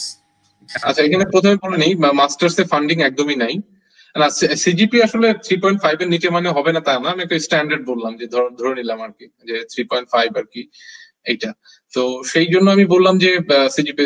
আচ্ছা, মাস্টার্স এর জন্য ফান্ডিং কিন্তু ইউএসএ তে ডিফিকাল্ট, হ্যাঁ। আপনার এই অস্ট্রেলিয়াতে একদমই নাই, তো মাস্টার্সের জন্য ফান্ডিং কিন্তু সব জায়গায় নাই, মানে প্রফেসরদের ফান্ডিং নাই মাস্টার্সের জন্য। মাস্টার্সের জন্য কিছু এক্সটার্নাল স্কলারশিপ আছে, যেটা আগে বললাম, কমনওয়েলথ, শেভেনিং, বিভিন্ন জায়গায় মারি কুরি আছে, তারপর হচ্ছে ভিএলআর ইউএলএস আছে বেলজিয়ামে বা এরকম কোথায় যেন, এরকম আর কি। এই স্কলারশিপ গুলা করতে পারেন। আদারওয়াইজ আসলে মাস্টার্স এর জন্য স্কলারশিপ খুব ন্যারো আর কি। 3.5 এর উপরে থাকলে ওভারঅল সব জায়গায় ধরা হয় যে আউট অফ 4 এটা ভালো স্কোর। 3.45 এর নিচে থেকেও অনেকে অনেক ভালো জায়গায় যাচ্ছে, তো এর মানে এরকম না আর কি। বাট আমি বলবো যে পিএইচডির জন্য ট্রাই করুন, কারণ পিএইচডি তে স্কলারশিপ দেয় আর কি। মাস্টার্স এ কোর্স ওয়ার্ক বেশি, প্রফেসর এত খরচ করতে চায় না আর কি। ভাইয়া আপনার হাতে যদি সময় থাকে, ইফ ইউ আমার হাতে সময় আছে, সমস্যা নেই, আমার হাতে সময় আছে। তাহলে আমরা একটা কোশ্চেন নেই। স্নিগ্ধা, উনি খুব রিলেভেন্ট একটা কোশ্চেন করেছেন। এশিয়ার কোনো দেশে পিএইচডি করার 3 বছর পর ইউকে তে পোস্টডক করার জন্য কিভাবে প্রিপারেশন নিতে হবে? প্রফেসরের সঙ্গে যোগাযোগ করে যেতে হবে নাকি কোনো ফেলোশিপে আবেদন করতে হবে? প্রিপারেশন নেবার জন্য কিছু বেসিক লেভেলের তথ্য দেবার জন্য অনুরোধ করছি। পোস্টডক পজিশন পাবার জন্য কতগুলো পাবলিকেশন লাগে সাধারণত? পোস্টডকের জন্য আইএলস স্কোর লাগে কি? চমৎকার আলোচনার জন্য অনেক ধন্যবাদ। আচ্ছা, থ্যাংক ইউ। আপনি এটা যদি একটু, আমি কোশ্চেনটা দেখে প্রথমেই বলে নিই, সেটা হচ্ছে পোস্টডকের জন্য কোনো আইএলস স্কোর লাগে না, কারণ পোস্টডক কোনো ডিগ্রি না, পোস্টডক একটা চাকরি। পোস্টডকের জন্য কোনো আইএলস স্কোর লাগে না, এটা 1 নম্বর। 2 নম্বর হচ্ছে যে পোস্টডক পজিশন পাবার জন্য কতগুলো পাবলিকেশন লাগে, এটা লাগে না। এই জায়গাটাই আসলে ওই যেটা বললাম যে আমাদের যে পার্থক্যটা ধারণাগত, সেটা হচ্ছে ইউরোপে আসলে পাবলিকেশন ডাজন্ট ম্যাটার, তেমন ম্যাটার না এখানে। আসলে পাবলিকেশন তো অবশ্যই ভালো ভালো পাবলিকেশন করে, প্লাস হচ্ছে কত টাকা গ্রান্ট আনছে, কতগুলো আমার আগের ল্যাব থেকে 4টা স্টার্ট আপ কোম্পানি আছে, হ্যাঁ, তারা কিন্তু ভেঞ্চার ফার্ম থেকে মিলিয়ন মিলিয়ন পাউন্ড আনতেছে। ইম্পেরিয়াল কলেজ থেকে বছরে 350 করে কোম্পানি ডেভেলপ হয়। এদের জন্য 55 তলা একটা বিল্ডিং আছে লন্ডনে, হোয়াইট সিটিতে, যেখানে এই স্টার্টআপ কোম্পানি গুলো বসে। এমআইটি, হার্ভার্ড সেম, তারা আসলে ইনোভেশন, তারপরে এই পেটেন্ট, এগুলোর দিকে নজর দেয়, নট নাম্বার অফ পাবলিকেশন। হ্যাঁ, এটার দিকে অত নজর দেয় না, ইনকাম অন্য ওয়েতে দেখে আর কি। এই ধারণাটা থাকে, আমারও ছিল, যে কারণে আমি কাজ করতাম, হ্যাঁ, পেপার করতাম অস্ট্রেলিয়া থাকতে। কিন্তু আমার ইউকে তে লাগে না। ইউকে তে আমি যদি বললো পিএইচডি তে 2টা ভালো পেপার থাকে, মোর দ্যান ইনাফ। আর 2-3টা ভালো, তারপর এটা ফিল্ড ওয়াইজ ভ্যারি করে। আপনি যদি বিজনেসে, আমি অনেকে দেখি বিজনেসে একটা পেপার, যেটা বলে ওদের এ স্টার জার্নাল, এ স্টার জার্নালে যদি একটা পেপার থাকে, সরাসরি লেকচার হিসেবে চলে আসে আর কি, এইরকম আর কি। আবার কিছু কিছু যেমন কেমিস্ট্রি একটা কিছু কিছু ফিল্ডে যেখানে খুব কম হয়, আবার কিছু মডেলিং এর কাজ অনেকে করে, যাদের অনেক পেপার হয় আর কি। হ্যাঁ, ফিল্ড ওয়াইজ ভ্যারি করে। বাট এশিয়াতে যে কালচারটা আছে, চায়নাতে, কোরিয়াতে, অস্ট্রেলিয়াতে, যে অনেক সময় নাম্বার অফ পেপার অনেক ইয়ে করে, ইউকে তে ওরকম না আর কি, কোয়ালিটি অফ পেপার বা পেটেন্ট আর কি। তো পেপার আপনি যদি, আমরা ফিল্ড জানি না, 2-3টা পেপার থাকলে ইনাফ। আপনি যে পিএইচডির পরে 3 বছর গ্যাপ, এই গ্যাপে কি করেছেন আমি জানি না, যদি গ্যাপ থাকলে এটা একটু ডিফিকাল্ট। মানে আমি পিএইচডির জন্য ডিফিকাল্ট না, বাট পিএইচডি থেকে পোস্টডক, এরা আপনি সবসময় দেখবেন যে ফ্রেশ গ্রাজুয়েট খুঁজে আর কি। তো এইটা খুব স্ট্রাগলিং একটা। তো আপনাকে অন্যদের সাথে কম্পিট করতে হবে যাদের দেখাচ্ছে অনেক ফ্রেশ গ্রাজুয়েট আর কি। কারণ আমি প্রথমেই বলছি যে এটা আমার নিজেরও ছিল না, আমি এখন বুঝি যে আমি একটা আমার ল্যাবে সবকিছু ছেড়ে দিব, সে যদি মোটিভেটেড না হয় তখন আমার ভালো লাগে না। তো এখন একজন যদি পিএইচডির পরে মানে অনেক পরে, তখন যদি তার মোটিভেশনটা আছে কিনা এটা বোঝার জন্য একটু গ্যাপ থাকলে একটু সমস্যা। বাট আপনাকে যেটা একটু আগে আপনি যদি শুনে থাকেন, আপনাকে যদি এটা পজিটিভলি, আপনি যেটাই করেন, আপনার যদি ম্যাটারনিটি গ্যাপ থাকে, এটা পজিটিভলি, হ্যাঁ, এটা করতে পারেন। তারপর হচ্ছে যে ফ্যামিলির কারণে গ্যাপ যদি হয়, সমস্যা নাই। ইউকে তে আপনি যদি ঘাটাঘাটি করেন, বা অস্ট্রেলিয়াতে কিছু কিছু গ্রান্ট আছে যারা হচ্ছে ব্রেকের পরে ফিরতে চাচ্ছে তাদের জন্য আর কি। হ্যাঁ, বিশেষ করে ম্যাটারনিটি বা অন্য কাজে ছিল, তো ওরা অ্যাপ্রিসিয়েট করে যে আপনি ব্রেকের পরে ফিরে আসতে যাচ্ছেন। তো এই ধরনের গ্রান্ট গুলো দেখতে পারেন। আচ্ছা, আপনি বলেছেন যে পোস্টডক, যেহেতু ইউকের পোস্টডকের কথা বলছেন, আমি একটু সংক্ষেপে বলে নিই যে অস্ট্রেলিয়াতে কিছু ফেলোশিপ আছে, বাট নর্মালি হচ্ছে সার্কুলারের এগেইনস্টে অথবা প্রফেসরের সাথে যোগাযোগ করতে হয়। আমেরিকাতে প্রফেসরদের ম্যানেজ করতে হয়, তারপর ল্যাবে যেতে হয়। ইউকে তে প্রফেসরদের সাথে যোগাযোগ করা লাগে না, করলে ভালো। আমি আমার প্রফেসরের সাথে পোস্টডকে আসার আগে যোগাযোগই করিনি। এখানে একটা ওয়েবসাইট আছে, jobs.ac.uk। এই ওয়েবসাইটে যে আপনার সাবজেক্ট বা টপিক লিখে সার্চ দিলে রিসার্চ অ্যাসোসিয়েট নামে যে পজিশন গুলো আসবে, সেই রিসার্চ অ্যাসোসিয়েট পজিশন গুলোতে আপনি অ্যাপ্লাই করবেন। আমি সেভাবে অ্যাপ্লাই করি। আমার প্রফেসরের সাথে লিঙ্কডইনে আমি কানেক্টেড ছিলাম আগে, বাট আমার প্রফেসরের সাথে কখনো আমার কথা হয় নাই। তারপর আমার স্কাইপ ইন্টারভিউ হয়, আমি জব পাই, এবং আমি সবচেয়ে জানি যে 50 জন অ্যাপ্লাই করেছিল, আমরা 2 জন পাই। ওদের যে জব রেসপন্সিবিলিটি এবং পার্সন স্পেসিফিকেশন থাকে, এইটা দেখে আপনি কভার লেটারটা লিখবেন, যেটা আপনার একটা ক্লিয়ার একটা ধারণা হয় যে ওরা যাকে খুঁজতেছে তাকে। আমি একটা অ্যানালজি দেই এখানে, সেটা আগেও দিয়েছি, সেটা হচ্ছে যে ধরেন একটা একটা মেয়ে শাহরুখ খানের মতো ছেলেকে পছন্দ করে এবং সালমান খানকে দেখতে পারে না। এখন একটা ছেলে শাহরুখ খানের মতো হয়ে যদি যায় মেয়েটার কাছে প্রপোজ করে, তাহলে মেয়েটা রাজি হবে, কারণ সে শাহরুখ খানের মতো ছেলেকে পছন্দ করে। সে যদি সালমান খানের মতো স্টাইল করে বা তার মতো ক্যারেক্টার নিয়ে যায়, পছন্দ করবে না, কারণ সে সালমান খানকে করে না।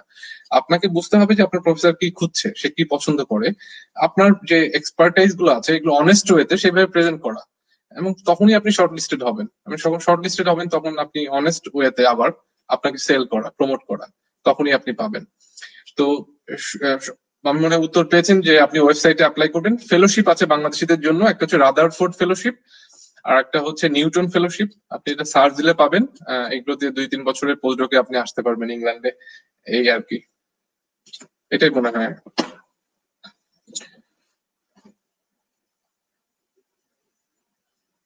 মিউট করা, তাসকিন মিউট করা। সরি, নেক্সট কোশ্চেনটা নেই। মোহাম্মদ আশিফুর রহমান, পিএইচডি হাফওয়েতে কুইট করলে নতুন আরেকটা পিএইচডি সেম ফিল্ডে অ্যাপ্লাই করলে ইমপ্যাক্ট কেমন পড়বে কুইটিং? এটা ডিপেন্ড করতেছে আসলে কোন কান্ট্রিতে একই স্কলারশিপ কিনা। এটা আপনি মানে কোথায় ইমপ্যাক্টের কথা বলছেন এটা জানি না। হ্যাঁ, তো আমি নিজেও পিএইচডি হাফওয়েতে না, আমি 1 বছর পরে আমি একটা পিএইচডি কুইট করে আমি অন্য ল্যাবে যাই আর কি। তো এটাতে কোনো ইমপ্যাক্ট মানে আমি জানি একই কান্ট্রিতে যদি একই স্কলারশিপ হয়, দেখা যাচ্ছে কমনওয়েলথ স্কলারশিপে আছেন বা সেটা একটা ব্যাপার। তাছাড়া তো আসলে আপনি আগে কি করছেন সেটা জানার কথা না আর কি। আপনার যে স্টাডি গ্যাপটা হবে হাফওয়েতে 2 বছর, এটা একটা গ্যাপ, আপনি এটা রিসার্চ অ্যাসিস্ট্যান্ট হিসেবে দেখাতে পারেন যদি আপনার আগের ল্যাবের সাথে সম্পর্ক ভালো থাকে, বা এটা একটা হতে পারে, এই আর কি। বাট আপনি যেটা বলেছেন ইমপ্যাক্ট কেমন পড়বে কুইটিং এ, আমার কাছে মনে হয় না যে আপনি আগে একটা পিএইচডি ছেড়ে দিয়ে আসলে আপনার পরের পিএইচডি তে যদি আপনার সাথে পার্সোনালি রিলেটেড না থাকে তাহলে সমস্যা নেই, আপনি গেলেন আর কি। আপনি পিএইচডি করছেন, আপনার এই টপিক ভালো লাগছে না, বা লাগছে না, এই জন্য আপনি ওই টপিকে গেছেন, এরকম আর কি। এক্স্যাক্টলি। আমরা নেক্সট কোশ্চেনটা নেই, রিলেভেন্ট কোশ্চেন। জাহিদ হাসান উনি কোশ্চেন করেছেন, how is the possibility to get admission with low GRE score but my academic results are good, have some publication and did my masters from abroad as well, now planning to apply in the USA but struggling with GRE, that's why I will be happy to get some advice and thanks for a nice presentation organized for us. না আসলে আমি তো আমেরিকার expert না, but আমরা যে কাজ করতে যে হায়ার স্টেশন দেখছি এটা আসলে ফুল প্যাকেজ। আপনার যেহেতু পেপার আছে, তারপর হচ্ছে সবকিছু আছে, জিআরই স্কোর মানে একটা দিয়ে আরেকটা সার্কামভেন্ট করে, তাই না? তো আমার কথা হচ্ছে যে আপনি জিআরই তে স্ট্রাগলিং মানে আমি জানি না, জিআরই লো স্কোর হলেও তো যায়। তো যারা ইউএসএ তে আছে তারা ভালো বলতে পারবে। তারপর আমার কাছে মনে হয় যে আপনি জিআরই দিয়ে দেখেন, না হলে আপনি অন্য কান্ট্রি ট্রাই করেন, যেমন অস্ট্রেলিয়া ট্রাই করতে পারেন। আপনার যেহেতু পাবলিকেশন আছে, আছে, যদি আপনার বাইরে যাওয়ার ইচ্ছা থাকে ইউকে ট্রাই করতে পারেন, জার্মানি ট্রাই করতে পারেন। আর জিআরই তে ভালো করলে হবে না, আপনার যেহেতু একাডেমিক রেজাল্ট ভালো, পাবলিকেশন আছে, জিআরই একটু কম হলেও তারপরেও আমি আসলে আপনার ওভারঅল ইয়ে জানলে বুঝতে পারতাম। আপনার কথা হচ্ছে আপনি দেন, আর জিআরই তে কিভাবে ইমপ্রুভ করা যায় সেটাও তো একটা আলাদা বিষয়। সেটা আমার মনে হয় যে হায়ার স্টাডি অ্যাব্রোড গ্রুপে অনেক ফাইল আছে, সেখান থেকে দেখতে পারবে আর কি। এটা তো আমি বলবো যে আপনি অন্য কান্ট্রি দেখতে পারেন। আর ইউএসএ যাওয়ার ইচ্ছা থাকলে আপনাকে আসলে জিআরই বেশিরভাগ জায়গায় ভালো জায়গায় তো এখনো পর্যন্ত দিতে হয় আর কি। আমরা নেক্সট কোশ্চেন নেই। নাভিদ মাহমুদ উনি কোশ্চেন করেছেন, ক্যান্সার নিয়ে মাস্টার্স করার জন্য ইউকে এর কোন কোন ইউনিভার্সিটি গুলোতে অপরচুনিটি আছে? অবশ্য সব ইউনিভার্সিটিতে আছে, এমন মাস্টার্স ইন অনকোলজি বা এরকম আপনার সার্চ দিয়ে দেখতে হবে। বাট আমি সবসময় বলি যেটা Russell group, RUSSELL, Russell group দিয়ে যে ইউনিভার্সিটি গুলো পাবেন সব ইউনিভার্সিটি গুলাই ভালো। আর র্যাঙ্কিং এ তো আপনি যদি বায়োলজি বা মেডিসিন র্যাঙ্কিং দেন, অনেক আপনি দেখবেন যে এডিনবার্গ ভালো, তারপর ওই যে ইম্পেরিয়াল ভালো, অক্সফোর্ড কম্পিউটার, কেমব্রিজ সবই ভালো আর কি। তো মোটামুটি সব জায়গাতেই আছে আর কি।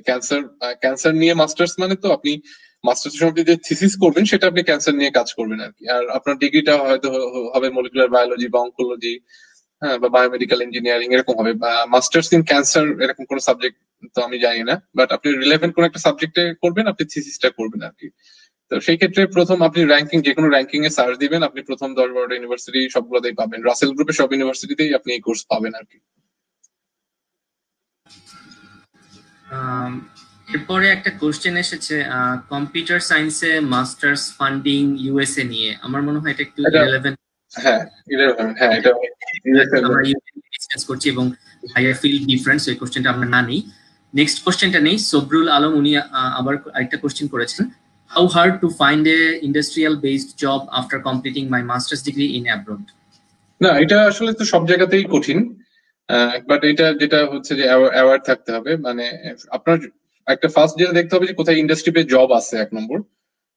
আপনার ফিল্ড আমি জানি না, বাট আমি আমাদের ফিল্ডে যদি চিন্তা করি ইউএসএ তে এবং ইউকে তে ইন্ডাস্ট্রিতে জব অনেক আছে কম্পেয়ার টু অস্ট্রেলিয়া বা এশিয়া, এবং পাওয়া কঠিন বাট অসম্ভব কিছু না। বিশেষ করে ইভেন পিএইচডি থেকে যারা মাস্টার্স করে তারা অনেক ক্ষেত্রে বেশি পায়, মানে দ্রুত পায় আর কি। একটু হার্ড আছে, বাট আপনি যদি স্মার্ট থাকেন, আপনার যে স্কিল গুলা ওইভাবে ডেভেলপ করেন, আপনার প্রোগ্রামিং স্কিল, তারপর আপনার টেকনিক্যাল স্কিল, আমার জবের জন্য যদি চিন্তা করি, আর আপনি যদি জানেন আপনার, আর এখানে রিক্রুটাররা অনেক একটা ভূমিকা আছে, লিঙ্কডইনে বিশেষ করে আপনি যদি অন করে রাখেন, আরো কিছু প্ল্যাটফর্ম আছে, আপনি যদি অপশন অন করে রাখেন রিক্রুটাররা আপনার সাথে যোগাযোগ করবে, বিশেষ করে আপনি যদি ইউএসএ তে বা ইউকে তে বড় বড় সিটিতে থাকেন। তো আমার কাছে মনে হচ্ছে যত দিন যাচ্ছে ইজি হচ্ছে আর কি। তো মাস্টার্স এর পরে আপনি আপনি মাস্টার যদি বিদেশে করেন তাহলে তারপরে আপনার ইন্ডাস্ট্রিতে জব করা সোজা আর কি, বাট আপনি যদি বাংলাদেশ থেকে মাস্টার্স করে সরাসরি জব করতে অ্যাপ্লাই করেন সেক্ষেত্রে একটু ডিফিকাল্ট হবে আর কি। Okay, I guess that was the last question, কারণ পরের কোশ্চেনটা আমার কাছে মনে হচ্ছে একটু ডিফিকাল্ট অ্যানসার করা। মানে জিআরই স্কোর যদি 300 এর নিচে হয় তাহলে অ্যাডমিশন পাওয়া পসিবল কি? আচ্ছা, আমি যেহেতু হায়ার স্টাডি অ্যাব্রড গ্রুপে কাজ করতাম, সেজন্য বলতেছি আমি দেখছি আর কি কিছু কিছু যে অনেক কম পেও পাইছে, কিন্তু আমি আসলে আর ডিটেলসে না যাই, আপনি গ্রুপটা ফলো করলে পাবেন। বাট আমার মনে হয় যে পসিবল, মানে অসম্ভব কিছু না, বাট এই আর কি। জার্মানি থেকে আরেকটা কোশ্চেন করি ভাইয়া, Chakraborty Amit, if I am not wrong, he was my student, জার্মানিতে পড়াশোনা করছে এখন। ওর কোশ্চেনটা হচ্ছে, জার্মানি থেকে এমএস শেষ করে ইউকে তে পিএইচডি করতে গেলে কি আবারও আইএলটিএস করতে হবে, যদি আমি মিডিয়াম অফ ইনস্ট্রাকশন সার্টিফিকেটটা ইউনিভার্সিটি থেকে নিতে পারি? আচ্ছা, এই কোশ্চেন অনেকবার ফেস করি। এটা একদম ডিপেন্ড করে হচ্ছে ওই ইউনিভার্সিটির উপরে। আইএলটিএস এর আসলে স্কলারশিপের উপরে তেমন কোনো ভূমিকা নেই, অ্যাটলিস্ট ইউকে এর ক্ষেত্রে বা আমি অস্ট্রেলিয়ার ক্ষেত্রে দেখেছি যে হ্যাঁ, একজন আইএলটিএস ভালো থাকলে ম্যানেজ হওয়ার যে এই ছেলেটার আইএলটিএস ভালো একটা অ্যাডভান্টেজ এই। তো এইটা ডিপেন্ড করে ইউনিভার্সিটি অ্যাডমিশন কমিটির উপরে বা স্কুলের উপরে। ওরা অ্যাকসেপ্ট করতেও পারে নাও পারে, বাট নর্মালি অ্যাকসেপ্ট করে না, মানে আমার ইউনিভার্সিটিতে যদি ইংলিশ স্পিকিং কান্ট্রি থেকে না হয় আর কি, মাস্টার্স আর কি করে না। তারপরও এটা যেটা করতে পারেন আপনি ইউনিভার্সিটিতে, ওরা অনেক সময় মানে ফ্লেক্সিবল হয়, আপনি মেইল করতে পারেন যে আমি জার্মানি থেকে করছি, কারণ জার্মানির ডিগ্রিকে খুবই হাইলি স্ট্যান্ডার্ড, মানে খুবই ভালোভাবে ইভ্যালুয়েট করে ইউকে ইউনিভার্সিটি গুলো। আপনি মেইল করতে পারেন, মেইল করলে যদি হয় হবে, বাট ওভারঅল আমার যদি আমার ইউনিভার্সিটির কথা চিন্তা করি, এখানে যদি ইউকে থেকে করেন রিসেন্ট মাস্টার্স লাস্ট 2 বছরের ভেতরে, তাহলে আইএলটিএস লাগে না। বাট ইউকে, ইউএসএ, অস্ট্রেলিয়া ছাড়া অন্য যে কোনো জায়গা থেকে করলে লাগে আর কি, সেটা জার্মানি থেকে। কারণ আমরা তো বাংলাদেশেও আসলে মিডিয়াম অফ ইনস্ট্রাকশন ইংলিশ, হ্যাঁ, তো ওরা অ্যাকসেপ্ট করে না, তো জার্মানিটাও অ্যাকসেপ্ট করে না নর্মালি। বাট আপনি করতে পারেন। আমি এখানে 30 সেকেন্ড একটু অ্যাড করতে চাই। আমি অস্ট্রেলিয়াতে আমার এক ফ্রেন্ড অ্যাপ্লাই করে আমার ইউনিভার্সিটি অফ কুইন্সল্যান্ডে। তো সে মাস্টার্স করতে উপসালাতে, সুইডেনে, এবং যে প্রফেসরের কাছে করতেন তিনি খুবই নাম করা একজন মহিলা প্রফেসর আর কি। তো ইউকে থেকে বলে যে না, সে সুইডেন থেকে যেহেতু করেছে, এই মিডিয়া ইনস্ট্রাকশন আমরা ইউজ করবো না, তাকে আইএলটিএস দিতে হবে। তখন আর কি তার প্রফেসর খুবই রেগে গিয়ে আর কি ইউনিভার্সিটি অফ কুইন্সল্যান্ডের ডিনকে মেইল করে, যে তার খুব জুনিয়র ছিল আর কি, যে তুমি উপসালা থেকে আমার ল্যাব থেকে গেছে, তুমি তার কাছে চাচ্ছ, এরকম একটা মেইল করে আর কি। এবং করার পরে কিন্তু ওই ছেলের, উনি আমাদের সিনিয়র, এখন ইউকেতে থাকে, তার আইএলটিএস লাগে নাই। হ্যাঁ, তো আমি ওই জায়গাটার কথাই বলতেছি, ফ্লেক্সিবিলিটি ওই জায়গাটা আছে আর কি। মেল করতে দোষ নাই, নো হার্ম, কেউ কিছু বলবে না, মেল করতে পারেন। বাট ওভারঅল আমার কাছে মনে হয় যে আপনার লাগবে আইএলটিএস আবার। অস্ট্রেলিয়ার ক্ষেত্রেও এরকম, আমি একটা ছোট আমার এক্সপেরিয়েন্স শেয়ার করি, তাহলে অনেকের হয়তো ইজি হবে। আমার এক কলিগ আমার ইউনিভার্সিটিতে জয়েন করে, মার্ডক ইউনিভার্সিটি পার্থে। তো ওর হচ্ছে গিয়ে ইরাসমাস মুন্ডাসের স্কলারশিপ ছিল, এবং তারপরে সে স্পেনে পিএইচডি স্টার্ট করে। তো স্পেনে পিএইচডি থাকাকালীনই ও হচ্ছে গিয়ে অস্ট্রেলিয়াতে পিএইচডিতে অ্যাপ্লাই করে। ও যখন অ্যাপ্লাই করে ওই মুহূর্তে ওর হচ্ছে ইংলিশের এরকম আইএলটিএস এর ডেট ছিল না, এটা ইনভ্যালিড হয়ে যায়। তো তখন ইউনিভার্সিটি থেকে তার কাছে যখন ইংলিশের জন্য এরকম স্কোর চায়, ও তখন বললো যে আমি নটিংহ্যাম ইউনিভার্সিটিতে, যেহেতু ইরাসমাস মুন্ডাসের অনেক সময় বিভিন্ন ইউনিভার্সিটি মিলে প্রোগ্রাম হয়, তো তো ওর হচ্ছে ইউনিভার্সিটি অফ নটিংহামে একটা সেমিস্টার করা ছিল। তো fortunately he was very clever, যে ওই 6 মাসের একটা সেমিস্টার করে সে ওখান থেকে একটা সার্টিফিকেট নিয়ে রেখে দিয়েছিল যে মিডিয়াম অফ ইনস্ট্রাকশন ইংলিশ, এবং আমি এখানে সুন্দর মতো প্রোগ্রাম কমপ্লিট করেছি। সো আইএলস না দিয়ে সে তখন ওই ইউনিভার্সিটি অফ নটিংহামের সেই 6 মাসের সার্টিফিকেটটা সে সাবমিট করে অ্যাডমিশন অফিসে, দেখো আমি ইউনিভার্সিটি অফ নটিংহামে কাজ করেছি, ওরা অ্যাকসেপ্ট করেছে এবং ওদের ইংলিশের ইয়া ছিল। তো Australian university was very happy, তারা বলছে যাচ্ছে ঠিক আছে তোমার তাহলে আইএলস দেওয়া লাগবে না। সো যেটা নাজমুল ভাই বললেন আসলে আইএলস আসলে অ্যাডমিশনের জন্য দরকার, তো এটা আসলে অ্যাডমিশন কমিটির উপর ডিপেন্ড করবে আর কি। তো আমি আরেকটা কোশ্চেন নেই, নাজমুল ভাই সময় আছে কি নাকি আমরা র‍্যাপ আপ করব? আমার সময় আছে, আমার এখানে সন্ধ্যা, আমার কোনো কাজ নেই, আমি থাকতে পারবো। দুই একটা কোশ্চেন নিয়ে আমরা ইনশাআল্লাহ র‍্যাপ আপ করি, অলরেডি অনেক রাত হয়ে গিয়েছে। এনামুল হক উনি একজন কোশ্চেন করেছেন, নাজমুল ভাই, I was a student of Jahangirnagar university batch 33 statistics. I need your email ID to communicate with you. I was working in the government. আচ্ছা আমি বলি, আমি মেইল দেখেছি, প্রথমেই আমি বলে নিই, সেটা হচ্ছে যে আনামুল হচ্ছে আমাদের ফ্রেন্ডই, সমস্যা নেই। আমার ইমেইল আইডি কিন্তু আমার নাম দিয়ে সার্চ দিলেই পাওয়া যাবে। তারপর আমার ওয়েবসাইটে যে আমার ইউনিভার্সিটির প্রোফাইল আছে, আমার ওয়েবসাইট নাজমুল ইসলাম টি সাইড ইউনিভার্সিটি দিলে আমার ইমেইল আইডি আছে, ওইখানে গেলে পাবা তুমি, 1 নম্বর। আর 2 নম্বর হচ্ছে হায়ার স্টাডি অ্যাব্রড গ্রুপে যেভাবে লেখা হয় যে পার্সোনালি আসলে কারোর সাথে ইনবক্সে যোগাযোগ করা উচিত না, মানে আনামুল করবে কারণ আমার বন্ধু, সমস্যা নেই। বাট আমি যেটা বলি কারণ হচ্ছে যে আমি তাসকিন, আমরা তো হায়ার স্টাডি অ্যাব্রড গ্রুপের সাথে কাজ করে আমরা চিনি, কিন্তু আপনি কারোর সাথে যোগাযোগ করলেন, সেইখানে মানে কোনো আপনি প্রতারণার শিকার হলেন, হ্যাঁ, বা কোনো একটা অন্য কিছু হলো আর কি। তো এই জন্য আমি বলি যে কারোর সাথে আসলে ইনবক্স, মানে যে আমাদের যে ওপেন গ্রুপ গুলো আছে এই গ্রুপে যোগাযোগ করা উচিত, অথবা ইমেইলে যোগাযোগ করা উচিত আর কি। কারোর সাথে ইনবক্সে যোগাযোগ করা উচিত না, কারণ আমি অলরেডি কিন্তু ইনবক্সে মেইল মেসেজ পাচ্ছি আর কি, আমি দেখছি আর কি অলরেডি। আমি এটা বলে রাখি, কারণ হচ্ছে যে এটা আমার মনে হয় হায়ার স্টাডি গ্রুপ গুলোতেও সাজেস্ট করে যে কারোর সাথে ইনবক্সে যোগাযোগ না করতে আর কি, কারণ হ্যাঁ আমরা তো সবাইকে চিনি না এটা। তো আনামুল সেটা হচ্ছে আমার নাম দিয়ে সার্চ দিলে বা আমার ওয়েবসাইটে গেলে আমার ইমেল আইডি পাওয়া যাবে, বেশ বড় ইমেল আইডি ইউনিভার্সিটি যেটা, এটা এই আর কি। আর স্ট্যাটিস্টিক্স এর আমি যে সুযোগ কেমন, স্ট্যাটিস্টিক্স এর সুযোগ অনেক। আমি মাঝে মাঝে বলি যে আমি যদি আরেকবার সুযোগ পেতাম আইদার ফিজিক্সে অথবা স্ট্যাটিস্টিক্সে পড়তাম, কারণ এখানে যেটা ডেটা সায়েন্স যেটা বলে এখন মোটামুটি, যেমন ইম্পেরিয়াল কলেজে ডেটা সায়েন্স কম্পিউটার ইঞ্জিনিয়ারিং ডিপার্টমেন্টের নামই চেঞ্জ করে computer engineering and data science something like এটা করছে আর কি। এখন মানে যুগটাই হচ্ছে ডেটা সায়েন্সের, যেখানে আসলে স্ট্যাটিস্টিক্স এর যারা তারা ভালো করে, প্লাস আমরা সবসময় স্ট্যাটিস্টিক্স নিয়ে ঝামেলায় পড়ি, এদের সব ফিল্ডে যাওয়ার সুযোগ থাকে আর কি। তো স্ট্যাটিস্টিক্সের অনেক বড় সুযোগ আছে আর কি। ওকে ভাইয়া, লাস্ট আমরা কোশ্চেন নিচ্ছি আজকে অডিয়েন্সকে। থ্যাংক ইউ ভেরি মাচ, অনেক কোশ্চেন করেছেন। কোশ্চেনটা নিব তানভীরুল কবির, ওনার কাছ থেকে। যে কোনো ইউকে ইউনিভার্সিটিতে কোন কোন প্রফেসর নিউ ফান্ড পেয়েছে পার ইয়ার, সেটা কি জানার জন্য কোনো ডাটাবেস আছে কিনা? হ্যাঁ, ডাটাবেজ আছে এখন, মানে কোনো মানে সিঙ্গেল ডাটাবেজের ব্যাপারে এখনো আমি জানি না। আমি যেমন অস্ট্রেলিয়াটা জানি, সেটা আমি আগে শেয়ার করেছি যেহেতু আগে অস্ট্রেলিয়াতে ছিলাম। ইউকে তে সেটা হচ্ছে ইউকেআরআই, এটা হচ্ছে ইউকে গভর্নমেন্ট যে রিসার্চ তো ইউকেআরআই এর আন্ডারে বিভিন্ন ধরনের গ্রান্ট আছে, সেটা হচ্ছে বিবিএসআরসি, ইপিএসআরসি এরকম আর কি। আপনি ইউকেআরআই তে গেলে যখন প্রত্যেকটাতে যাবেন, ওদের প্রিভিয়াসলি যারা গ্রান্ট পেয়েছে তাদের আপনি মানে সার্চ যদি দেন যে ইপিএসআরসি প্রজেক্ট গ্রান্ট 2019 উইনার এটা, তারপর cancer research UK early innovation grant winner 2019-2018 তাদের নাম পাবেন। তো যেটা হচ্ছে আপনার ফিল্ডের আপনার জানতে হবে আসলে কি গ্রান্ট আছে, সেই গ্রান্ট দিয়ে আপনি তাদের ওয়েবসাইটে গেলে তাদের আগের গুলা পাবেন। আবার বড় বড় ইউনিভার্সিটি সব প্রফেসরেরই পার্সোনাল ওয়েবসাইট আছে, সেই পার্সোনাল ওয়েবসাইটে গেলে তাদের গ্রান্টের অপশনে গেলে কি রিসেন্ট যারা গ্রান্ট আছে সেটাও পাবেন আর কি। তো মেইন হচ্ছে ইউকেআরআই যে ওয়েবসাইটটা, এই ওয়েবসাইটে গেলেই আপনি পাবেন। প্লাস তারপর royal academy of engineering, royal science, royal society of chemistry, এদের বিভিন্ন ওয়েবসাইটে গেলে যারা আগের বছর গ্রান্ট পেয়েছে তাদেরটা জানবেন।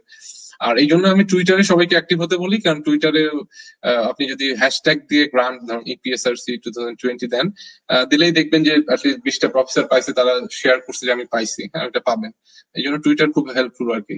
টুইটারে অ্যাক্টিভ হতে পারেন এবং কিভাবে এটা ইউজ করতে হবে এটা আপনার জানতে হবে আপনার ফিল্ডের কি, এবং এটা গুগল সার্চ করে আর অথবা ইউকেআরআই এর ওয়েবসাইটে গেলেই পাবেন আপনি। থ্যাংক ইউ নাজমুল ভাই, অনেক সময় দিয়েছেন আমাদের, আসলে অনেক ইন্টারেস্টিং কোশ্চেন রিলেভেন্ট, আমরা অনেক কিছু শেয়ার করেছি সবার সাথে, যতটুকু পারা যায় আমরা আসলে অডিয়েন্সকে ট্রিক্স এন্ড টেকনিক্স গুলা দেওয়ার চেষ্টা করেছি। সো আপনারা মাইন্ডসেটটাকে যদি ওভাবে করে টিউন করতে পারেন সুন্দরভাবে, যে আমি তাহলে অ্যাপ্লাই করতেও যেমন খুব সহজ হবে, ইজি হবে, আপনার getting chances of getting an admission with scholarship ভালো হবে, প্লাস আপনি স্কলারশিপ নিয়ে পড়তে যখন যাবেন তারপরে গিয়ে আপনার যে লাইফটা হবে নেক্সট 3-4-5 ইয়ার্স এর অ্যাটলিস্ট, সেটাও খুব স্মুথ হবে। আমরা এরকম একটা ইনফরমেশন দেওয়ার চেষ্টা করছি আমাদের ওয়েবিনারের মাধ্যমে। সো নাজমুল ভাইকে অনেক থ্যাংক ইউ অনেক কিছু শেয়ার করার জন্য। তো যাওয়ার আগে, আজকে প্রোগ্রাম শেষ করার আগে আপনাকে একটা, এটা আমার একটা ডিফারেন্ট স্ট্র্যাটেজি, ফান কোশ্চেন করব। ফান কোশ্চেনটা অনেককে আমি লিক করে দেই, বিকজ এটা নিয়ে অনেকভাবে চিন্তা করে। আপনার আমি যদি কোশ্চেন করে ফেলি অনেকে একটু অকওয়ার্ড সিচুয়েশন হয়ে যাবে, তো আমি আপনাকে কোশ্চেনটা শেয়ার করে দিয়েছিলাম। কোশ্চেনটা হচ্ছে অডিয়েন্সকে বলি এরকম যে আমি এই প্রোগ্রামটা শেষ করলাম, ওয়েবিনার শেষ করে আমি বের হলাম একটু হাঁটতে, যেহেতু ভাইয়ার ওখানে সন্ধ্যা হচ্ছে এখন, হঠাৎ করে মনে হলো যে আচ্ছা লটারি বিক্রি করতেছে, একটা লটারির টিকিট কিনলাম, এবং ঠিক এক সপ্তাহ পরে লটারির ড্রতে আমি একটা প্রাইজ পেয়ে গেলাম 10 মিলিয়ন গ্রেট ব্রিটেন পাউন্ড। তো হিউজ অ্যামাউন্ট অফ মানি আপনি কিভাবে খরচ করবেন, কি করবেন? কি না থ্যাঙ্কস তাসকিন, আমি আসলে আপনি বলার পরে আমি চিন্তা করছিলাম, মানে আজকে আর কি যেটা বললাম প্রোক্রাস্টিনেশনের কারণে আমার এই ওয়েবিনার সমগ্রভাবে প্রিপারেশন নেওয়া হয়নি।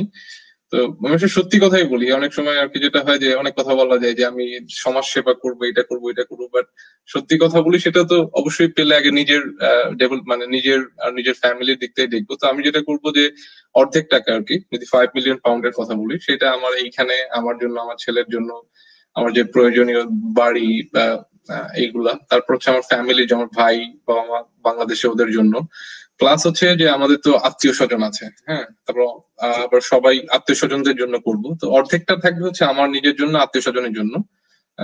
এইটা কারণ হচ্ছে যে আমি আসলে ব্যবসায়ী মাইন্ডেড না আর কি, যে আমি বিজনেস করবো ওরকম না। অনেকে হয়তো এটাকে মানে এন্টারপ্রেনিয়র না, যে ওটা দিয়ে আমি একটা ইয়ে করবো ওরকম না। তো হাফ অফ দ্য মানি হচ্ছে আমার নিজের জন্য, সেফ থাকার জন্য, যে বাংলাদেশি চাকরি করতে পছন্দ করি ওরকম। বাকি যে 5 মিলিয়ন পাউন্ড থাকবে সেটা ইনাফ, যেটা আমার কাজে লাগবে সেটার জন্য আমি ট্রাস্ট করবো রিসার্চের জন্য আর কি। তো আমি যদি বাংলাদেশের কথাই চিন্তা করি, আপনার 5 মিলিয়ন ডলারের মনে হয় 50 কোটি টাকা। তো এইটা দিয়ে আসলে একটা যদি ট্রাস্ট করা হয়, সেইটা দিয়ে আসলে আপনি ইউনিভার্সিটি বা ওরকম কিছু না, মানে আপনি এখানে রিসার্চ সেন্টার, সেখানে গবেষণা হবে, ট্রেনিং হবে, এবং ওই টাকাটা দিয়ে আপনি স্কলারশিপ দিবেন। টাকাটা ট্রাস্ট যেহেতু শেষ হবে না, চলতে থাকবে, এবং 50 কোটি টাকা অনেক, ওই টাকা দিয়ে আপনার গবেষণার খরচও ঢুকবে আমার। ঠিক আছে, তো এরকম আর কি। আমি চিন্তা করতেছিলাম কি বলবো এরকম। তো হাফ হচ্ছে নিজের জন্য, হাফ হচ্ছে ট্রাস্ট, রিসার্চ, এগুলোর জন্য। এই ওয়ান্ডারফুল, আই রিয়েলি উইশ যে আপনি এরকম একটা লটারি দেখে আসেন, লটারি কেউ বেচতেছে কিনা, ইউ নেভার নো। তো নাজমুল ভাই ভেরি মাচ আজকে আমাদেরকে সময় দেওয়ার জন্য, এবং খুব লাইভলি একটা প্রোগ্রাম হয়েছে, প্রচুর 100+ দর্শক ছিল আমাদের এট এ টাইম। এটা আমাদের বিশাল, সবাই খুব ইন্টারেস্ট পেয়েছে টোটাল টপিকটা নিয়ে আমরা যে ডিসকাস করছি। যদিও আমরা একদম রুট লেভেলে ডিসকাস করছি না, আমরা একটু তাদের জন্য ডিসকাস করছি, কারণ এখন আমাদের এইচএস এ যে গ্রুপটা, এটা আসলে 12-13 বছর হয়ে গিয়েছে, ম্যাচুর একটা গ্রুপ হয়েছে, এবং আমাদের এখানে অনেক ধরনের স্টুডেন্ট আছে। ইভেন আমিও যখন মাস্টার্স পিএইচডি তে যাই, আমি অনেক হেল্প নিয়েছি, এবং এখন তো সেটাই। তো থ্যাংক ইউ নাজমুল ভাই, আপনাকে অনেক, আর দর্শককে অনেক থ্যাংক ইউ, আপনারা সময় দিয়েছেন, কোশ্চেন করেছেন। হোপফুলি ইনশাল্লাহ আমরা আরো মজার কিছু ইনফরমেটিভ সেশন নিয়ে আমাদের কামিং শোজ গুলোতে আসবো, আমাদের সাথে থাকবেন। Have a good night, Nazmul ভাইকে হ্যাভ এ গুড ইভিনিং। সবাইকে ধন্যবাদ। থ্যাংকস তাসকিন, থ্যাংকস সিয়াম।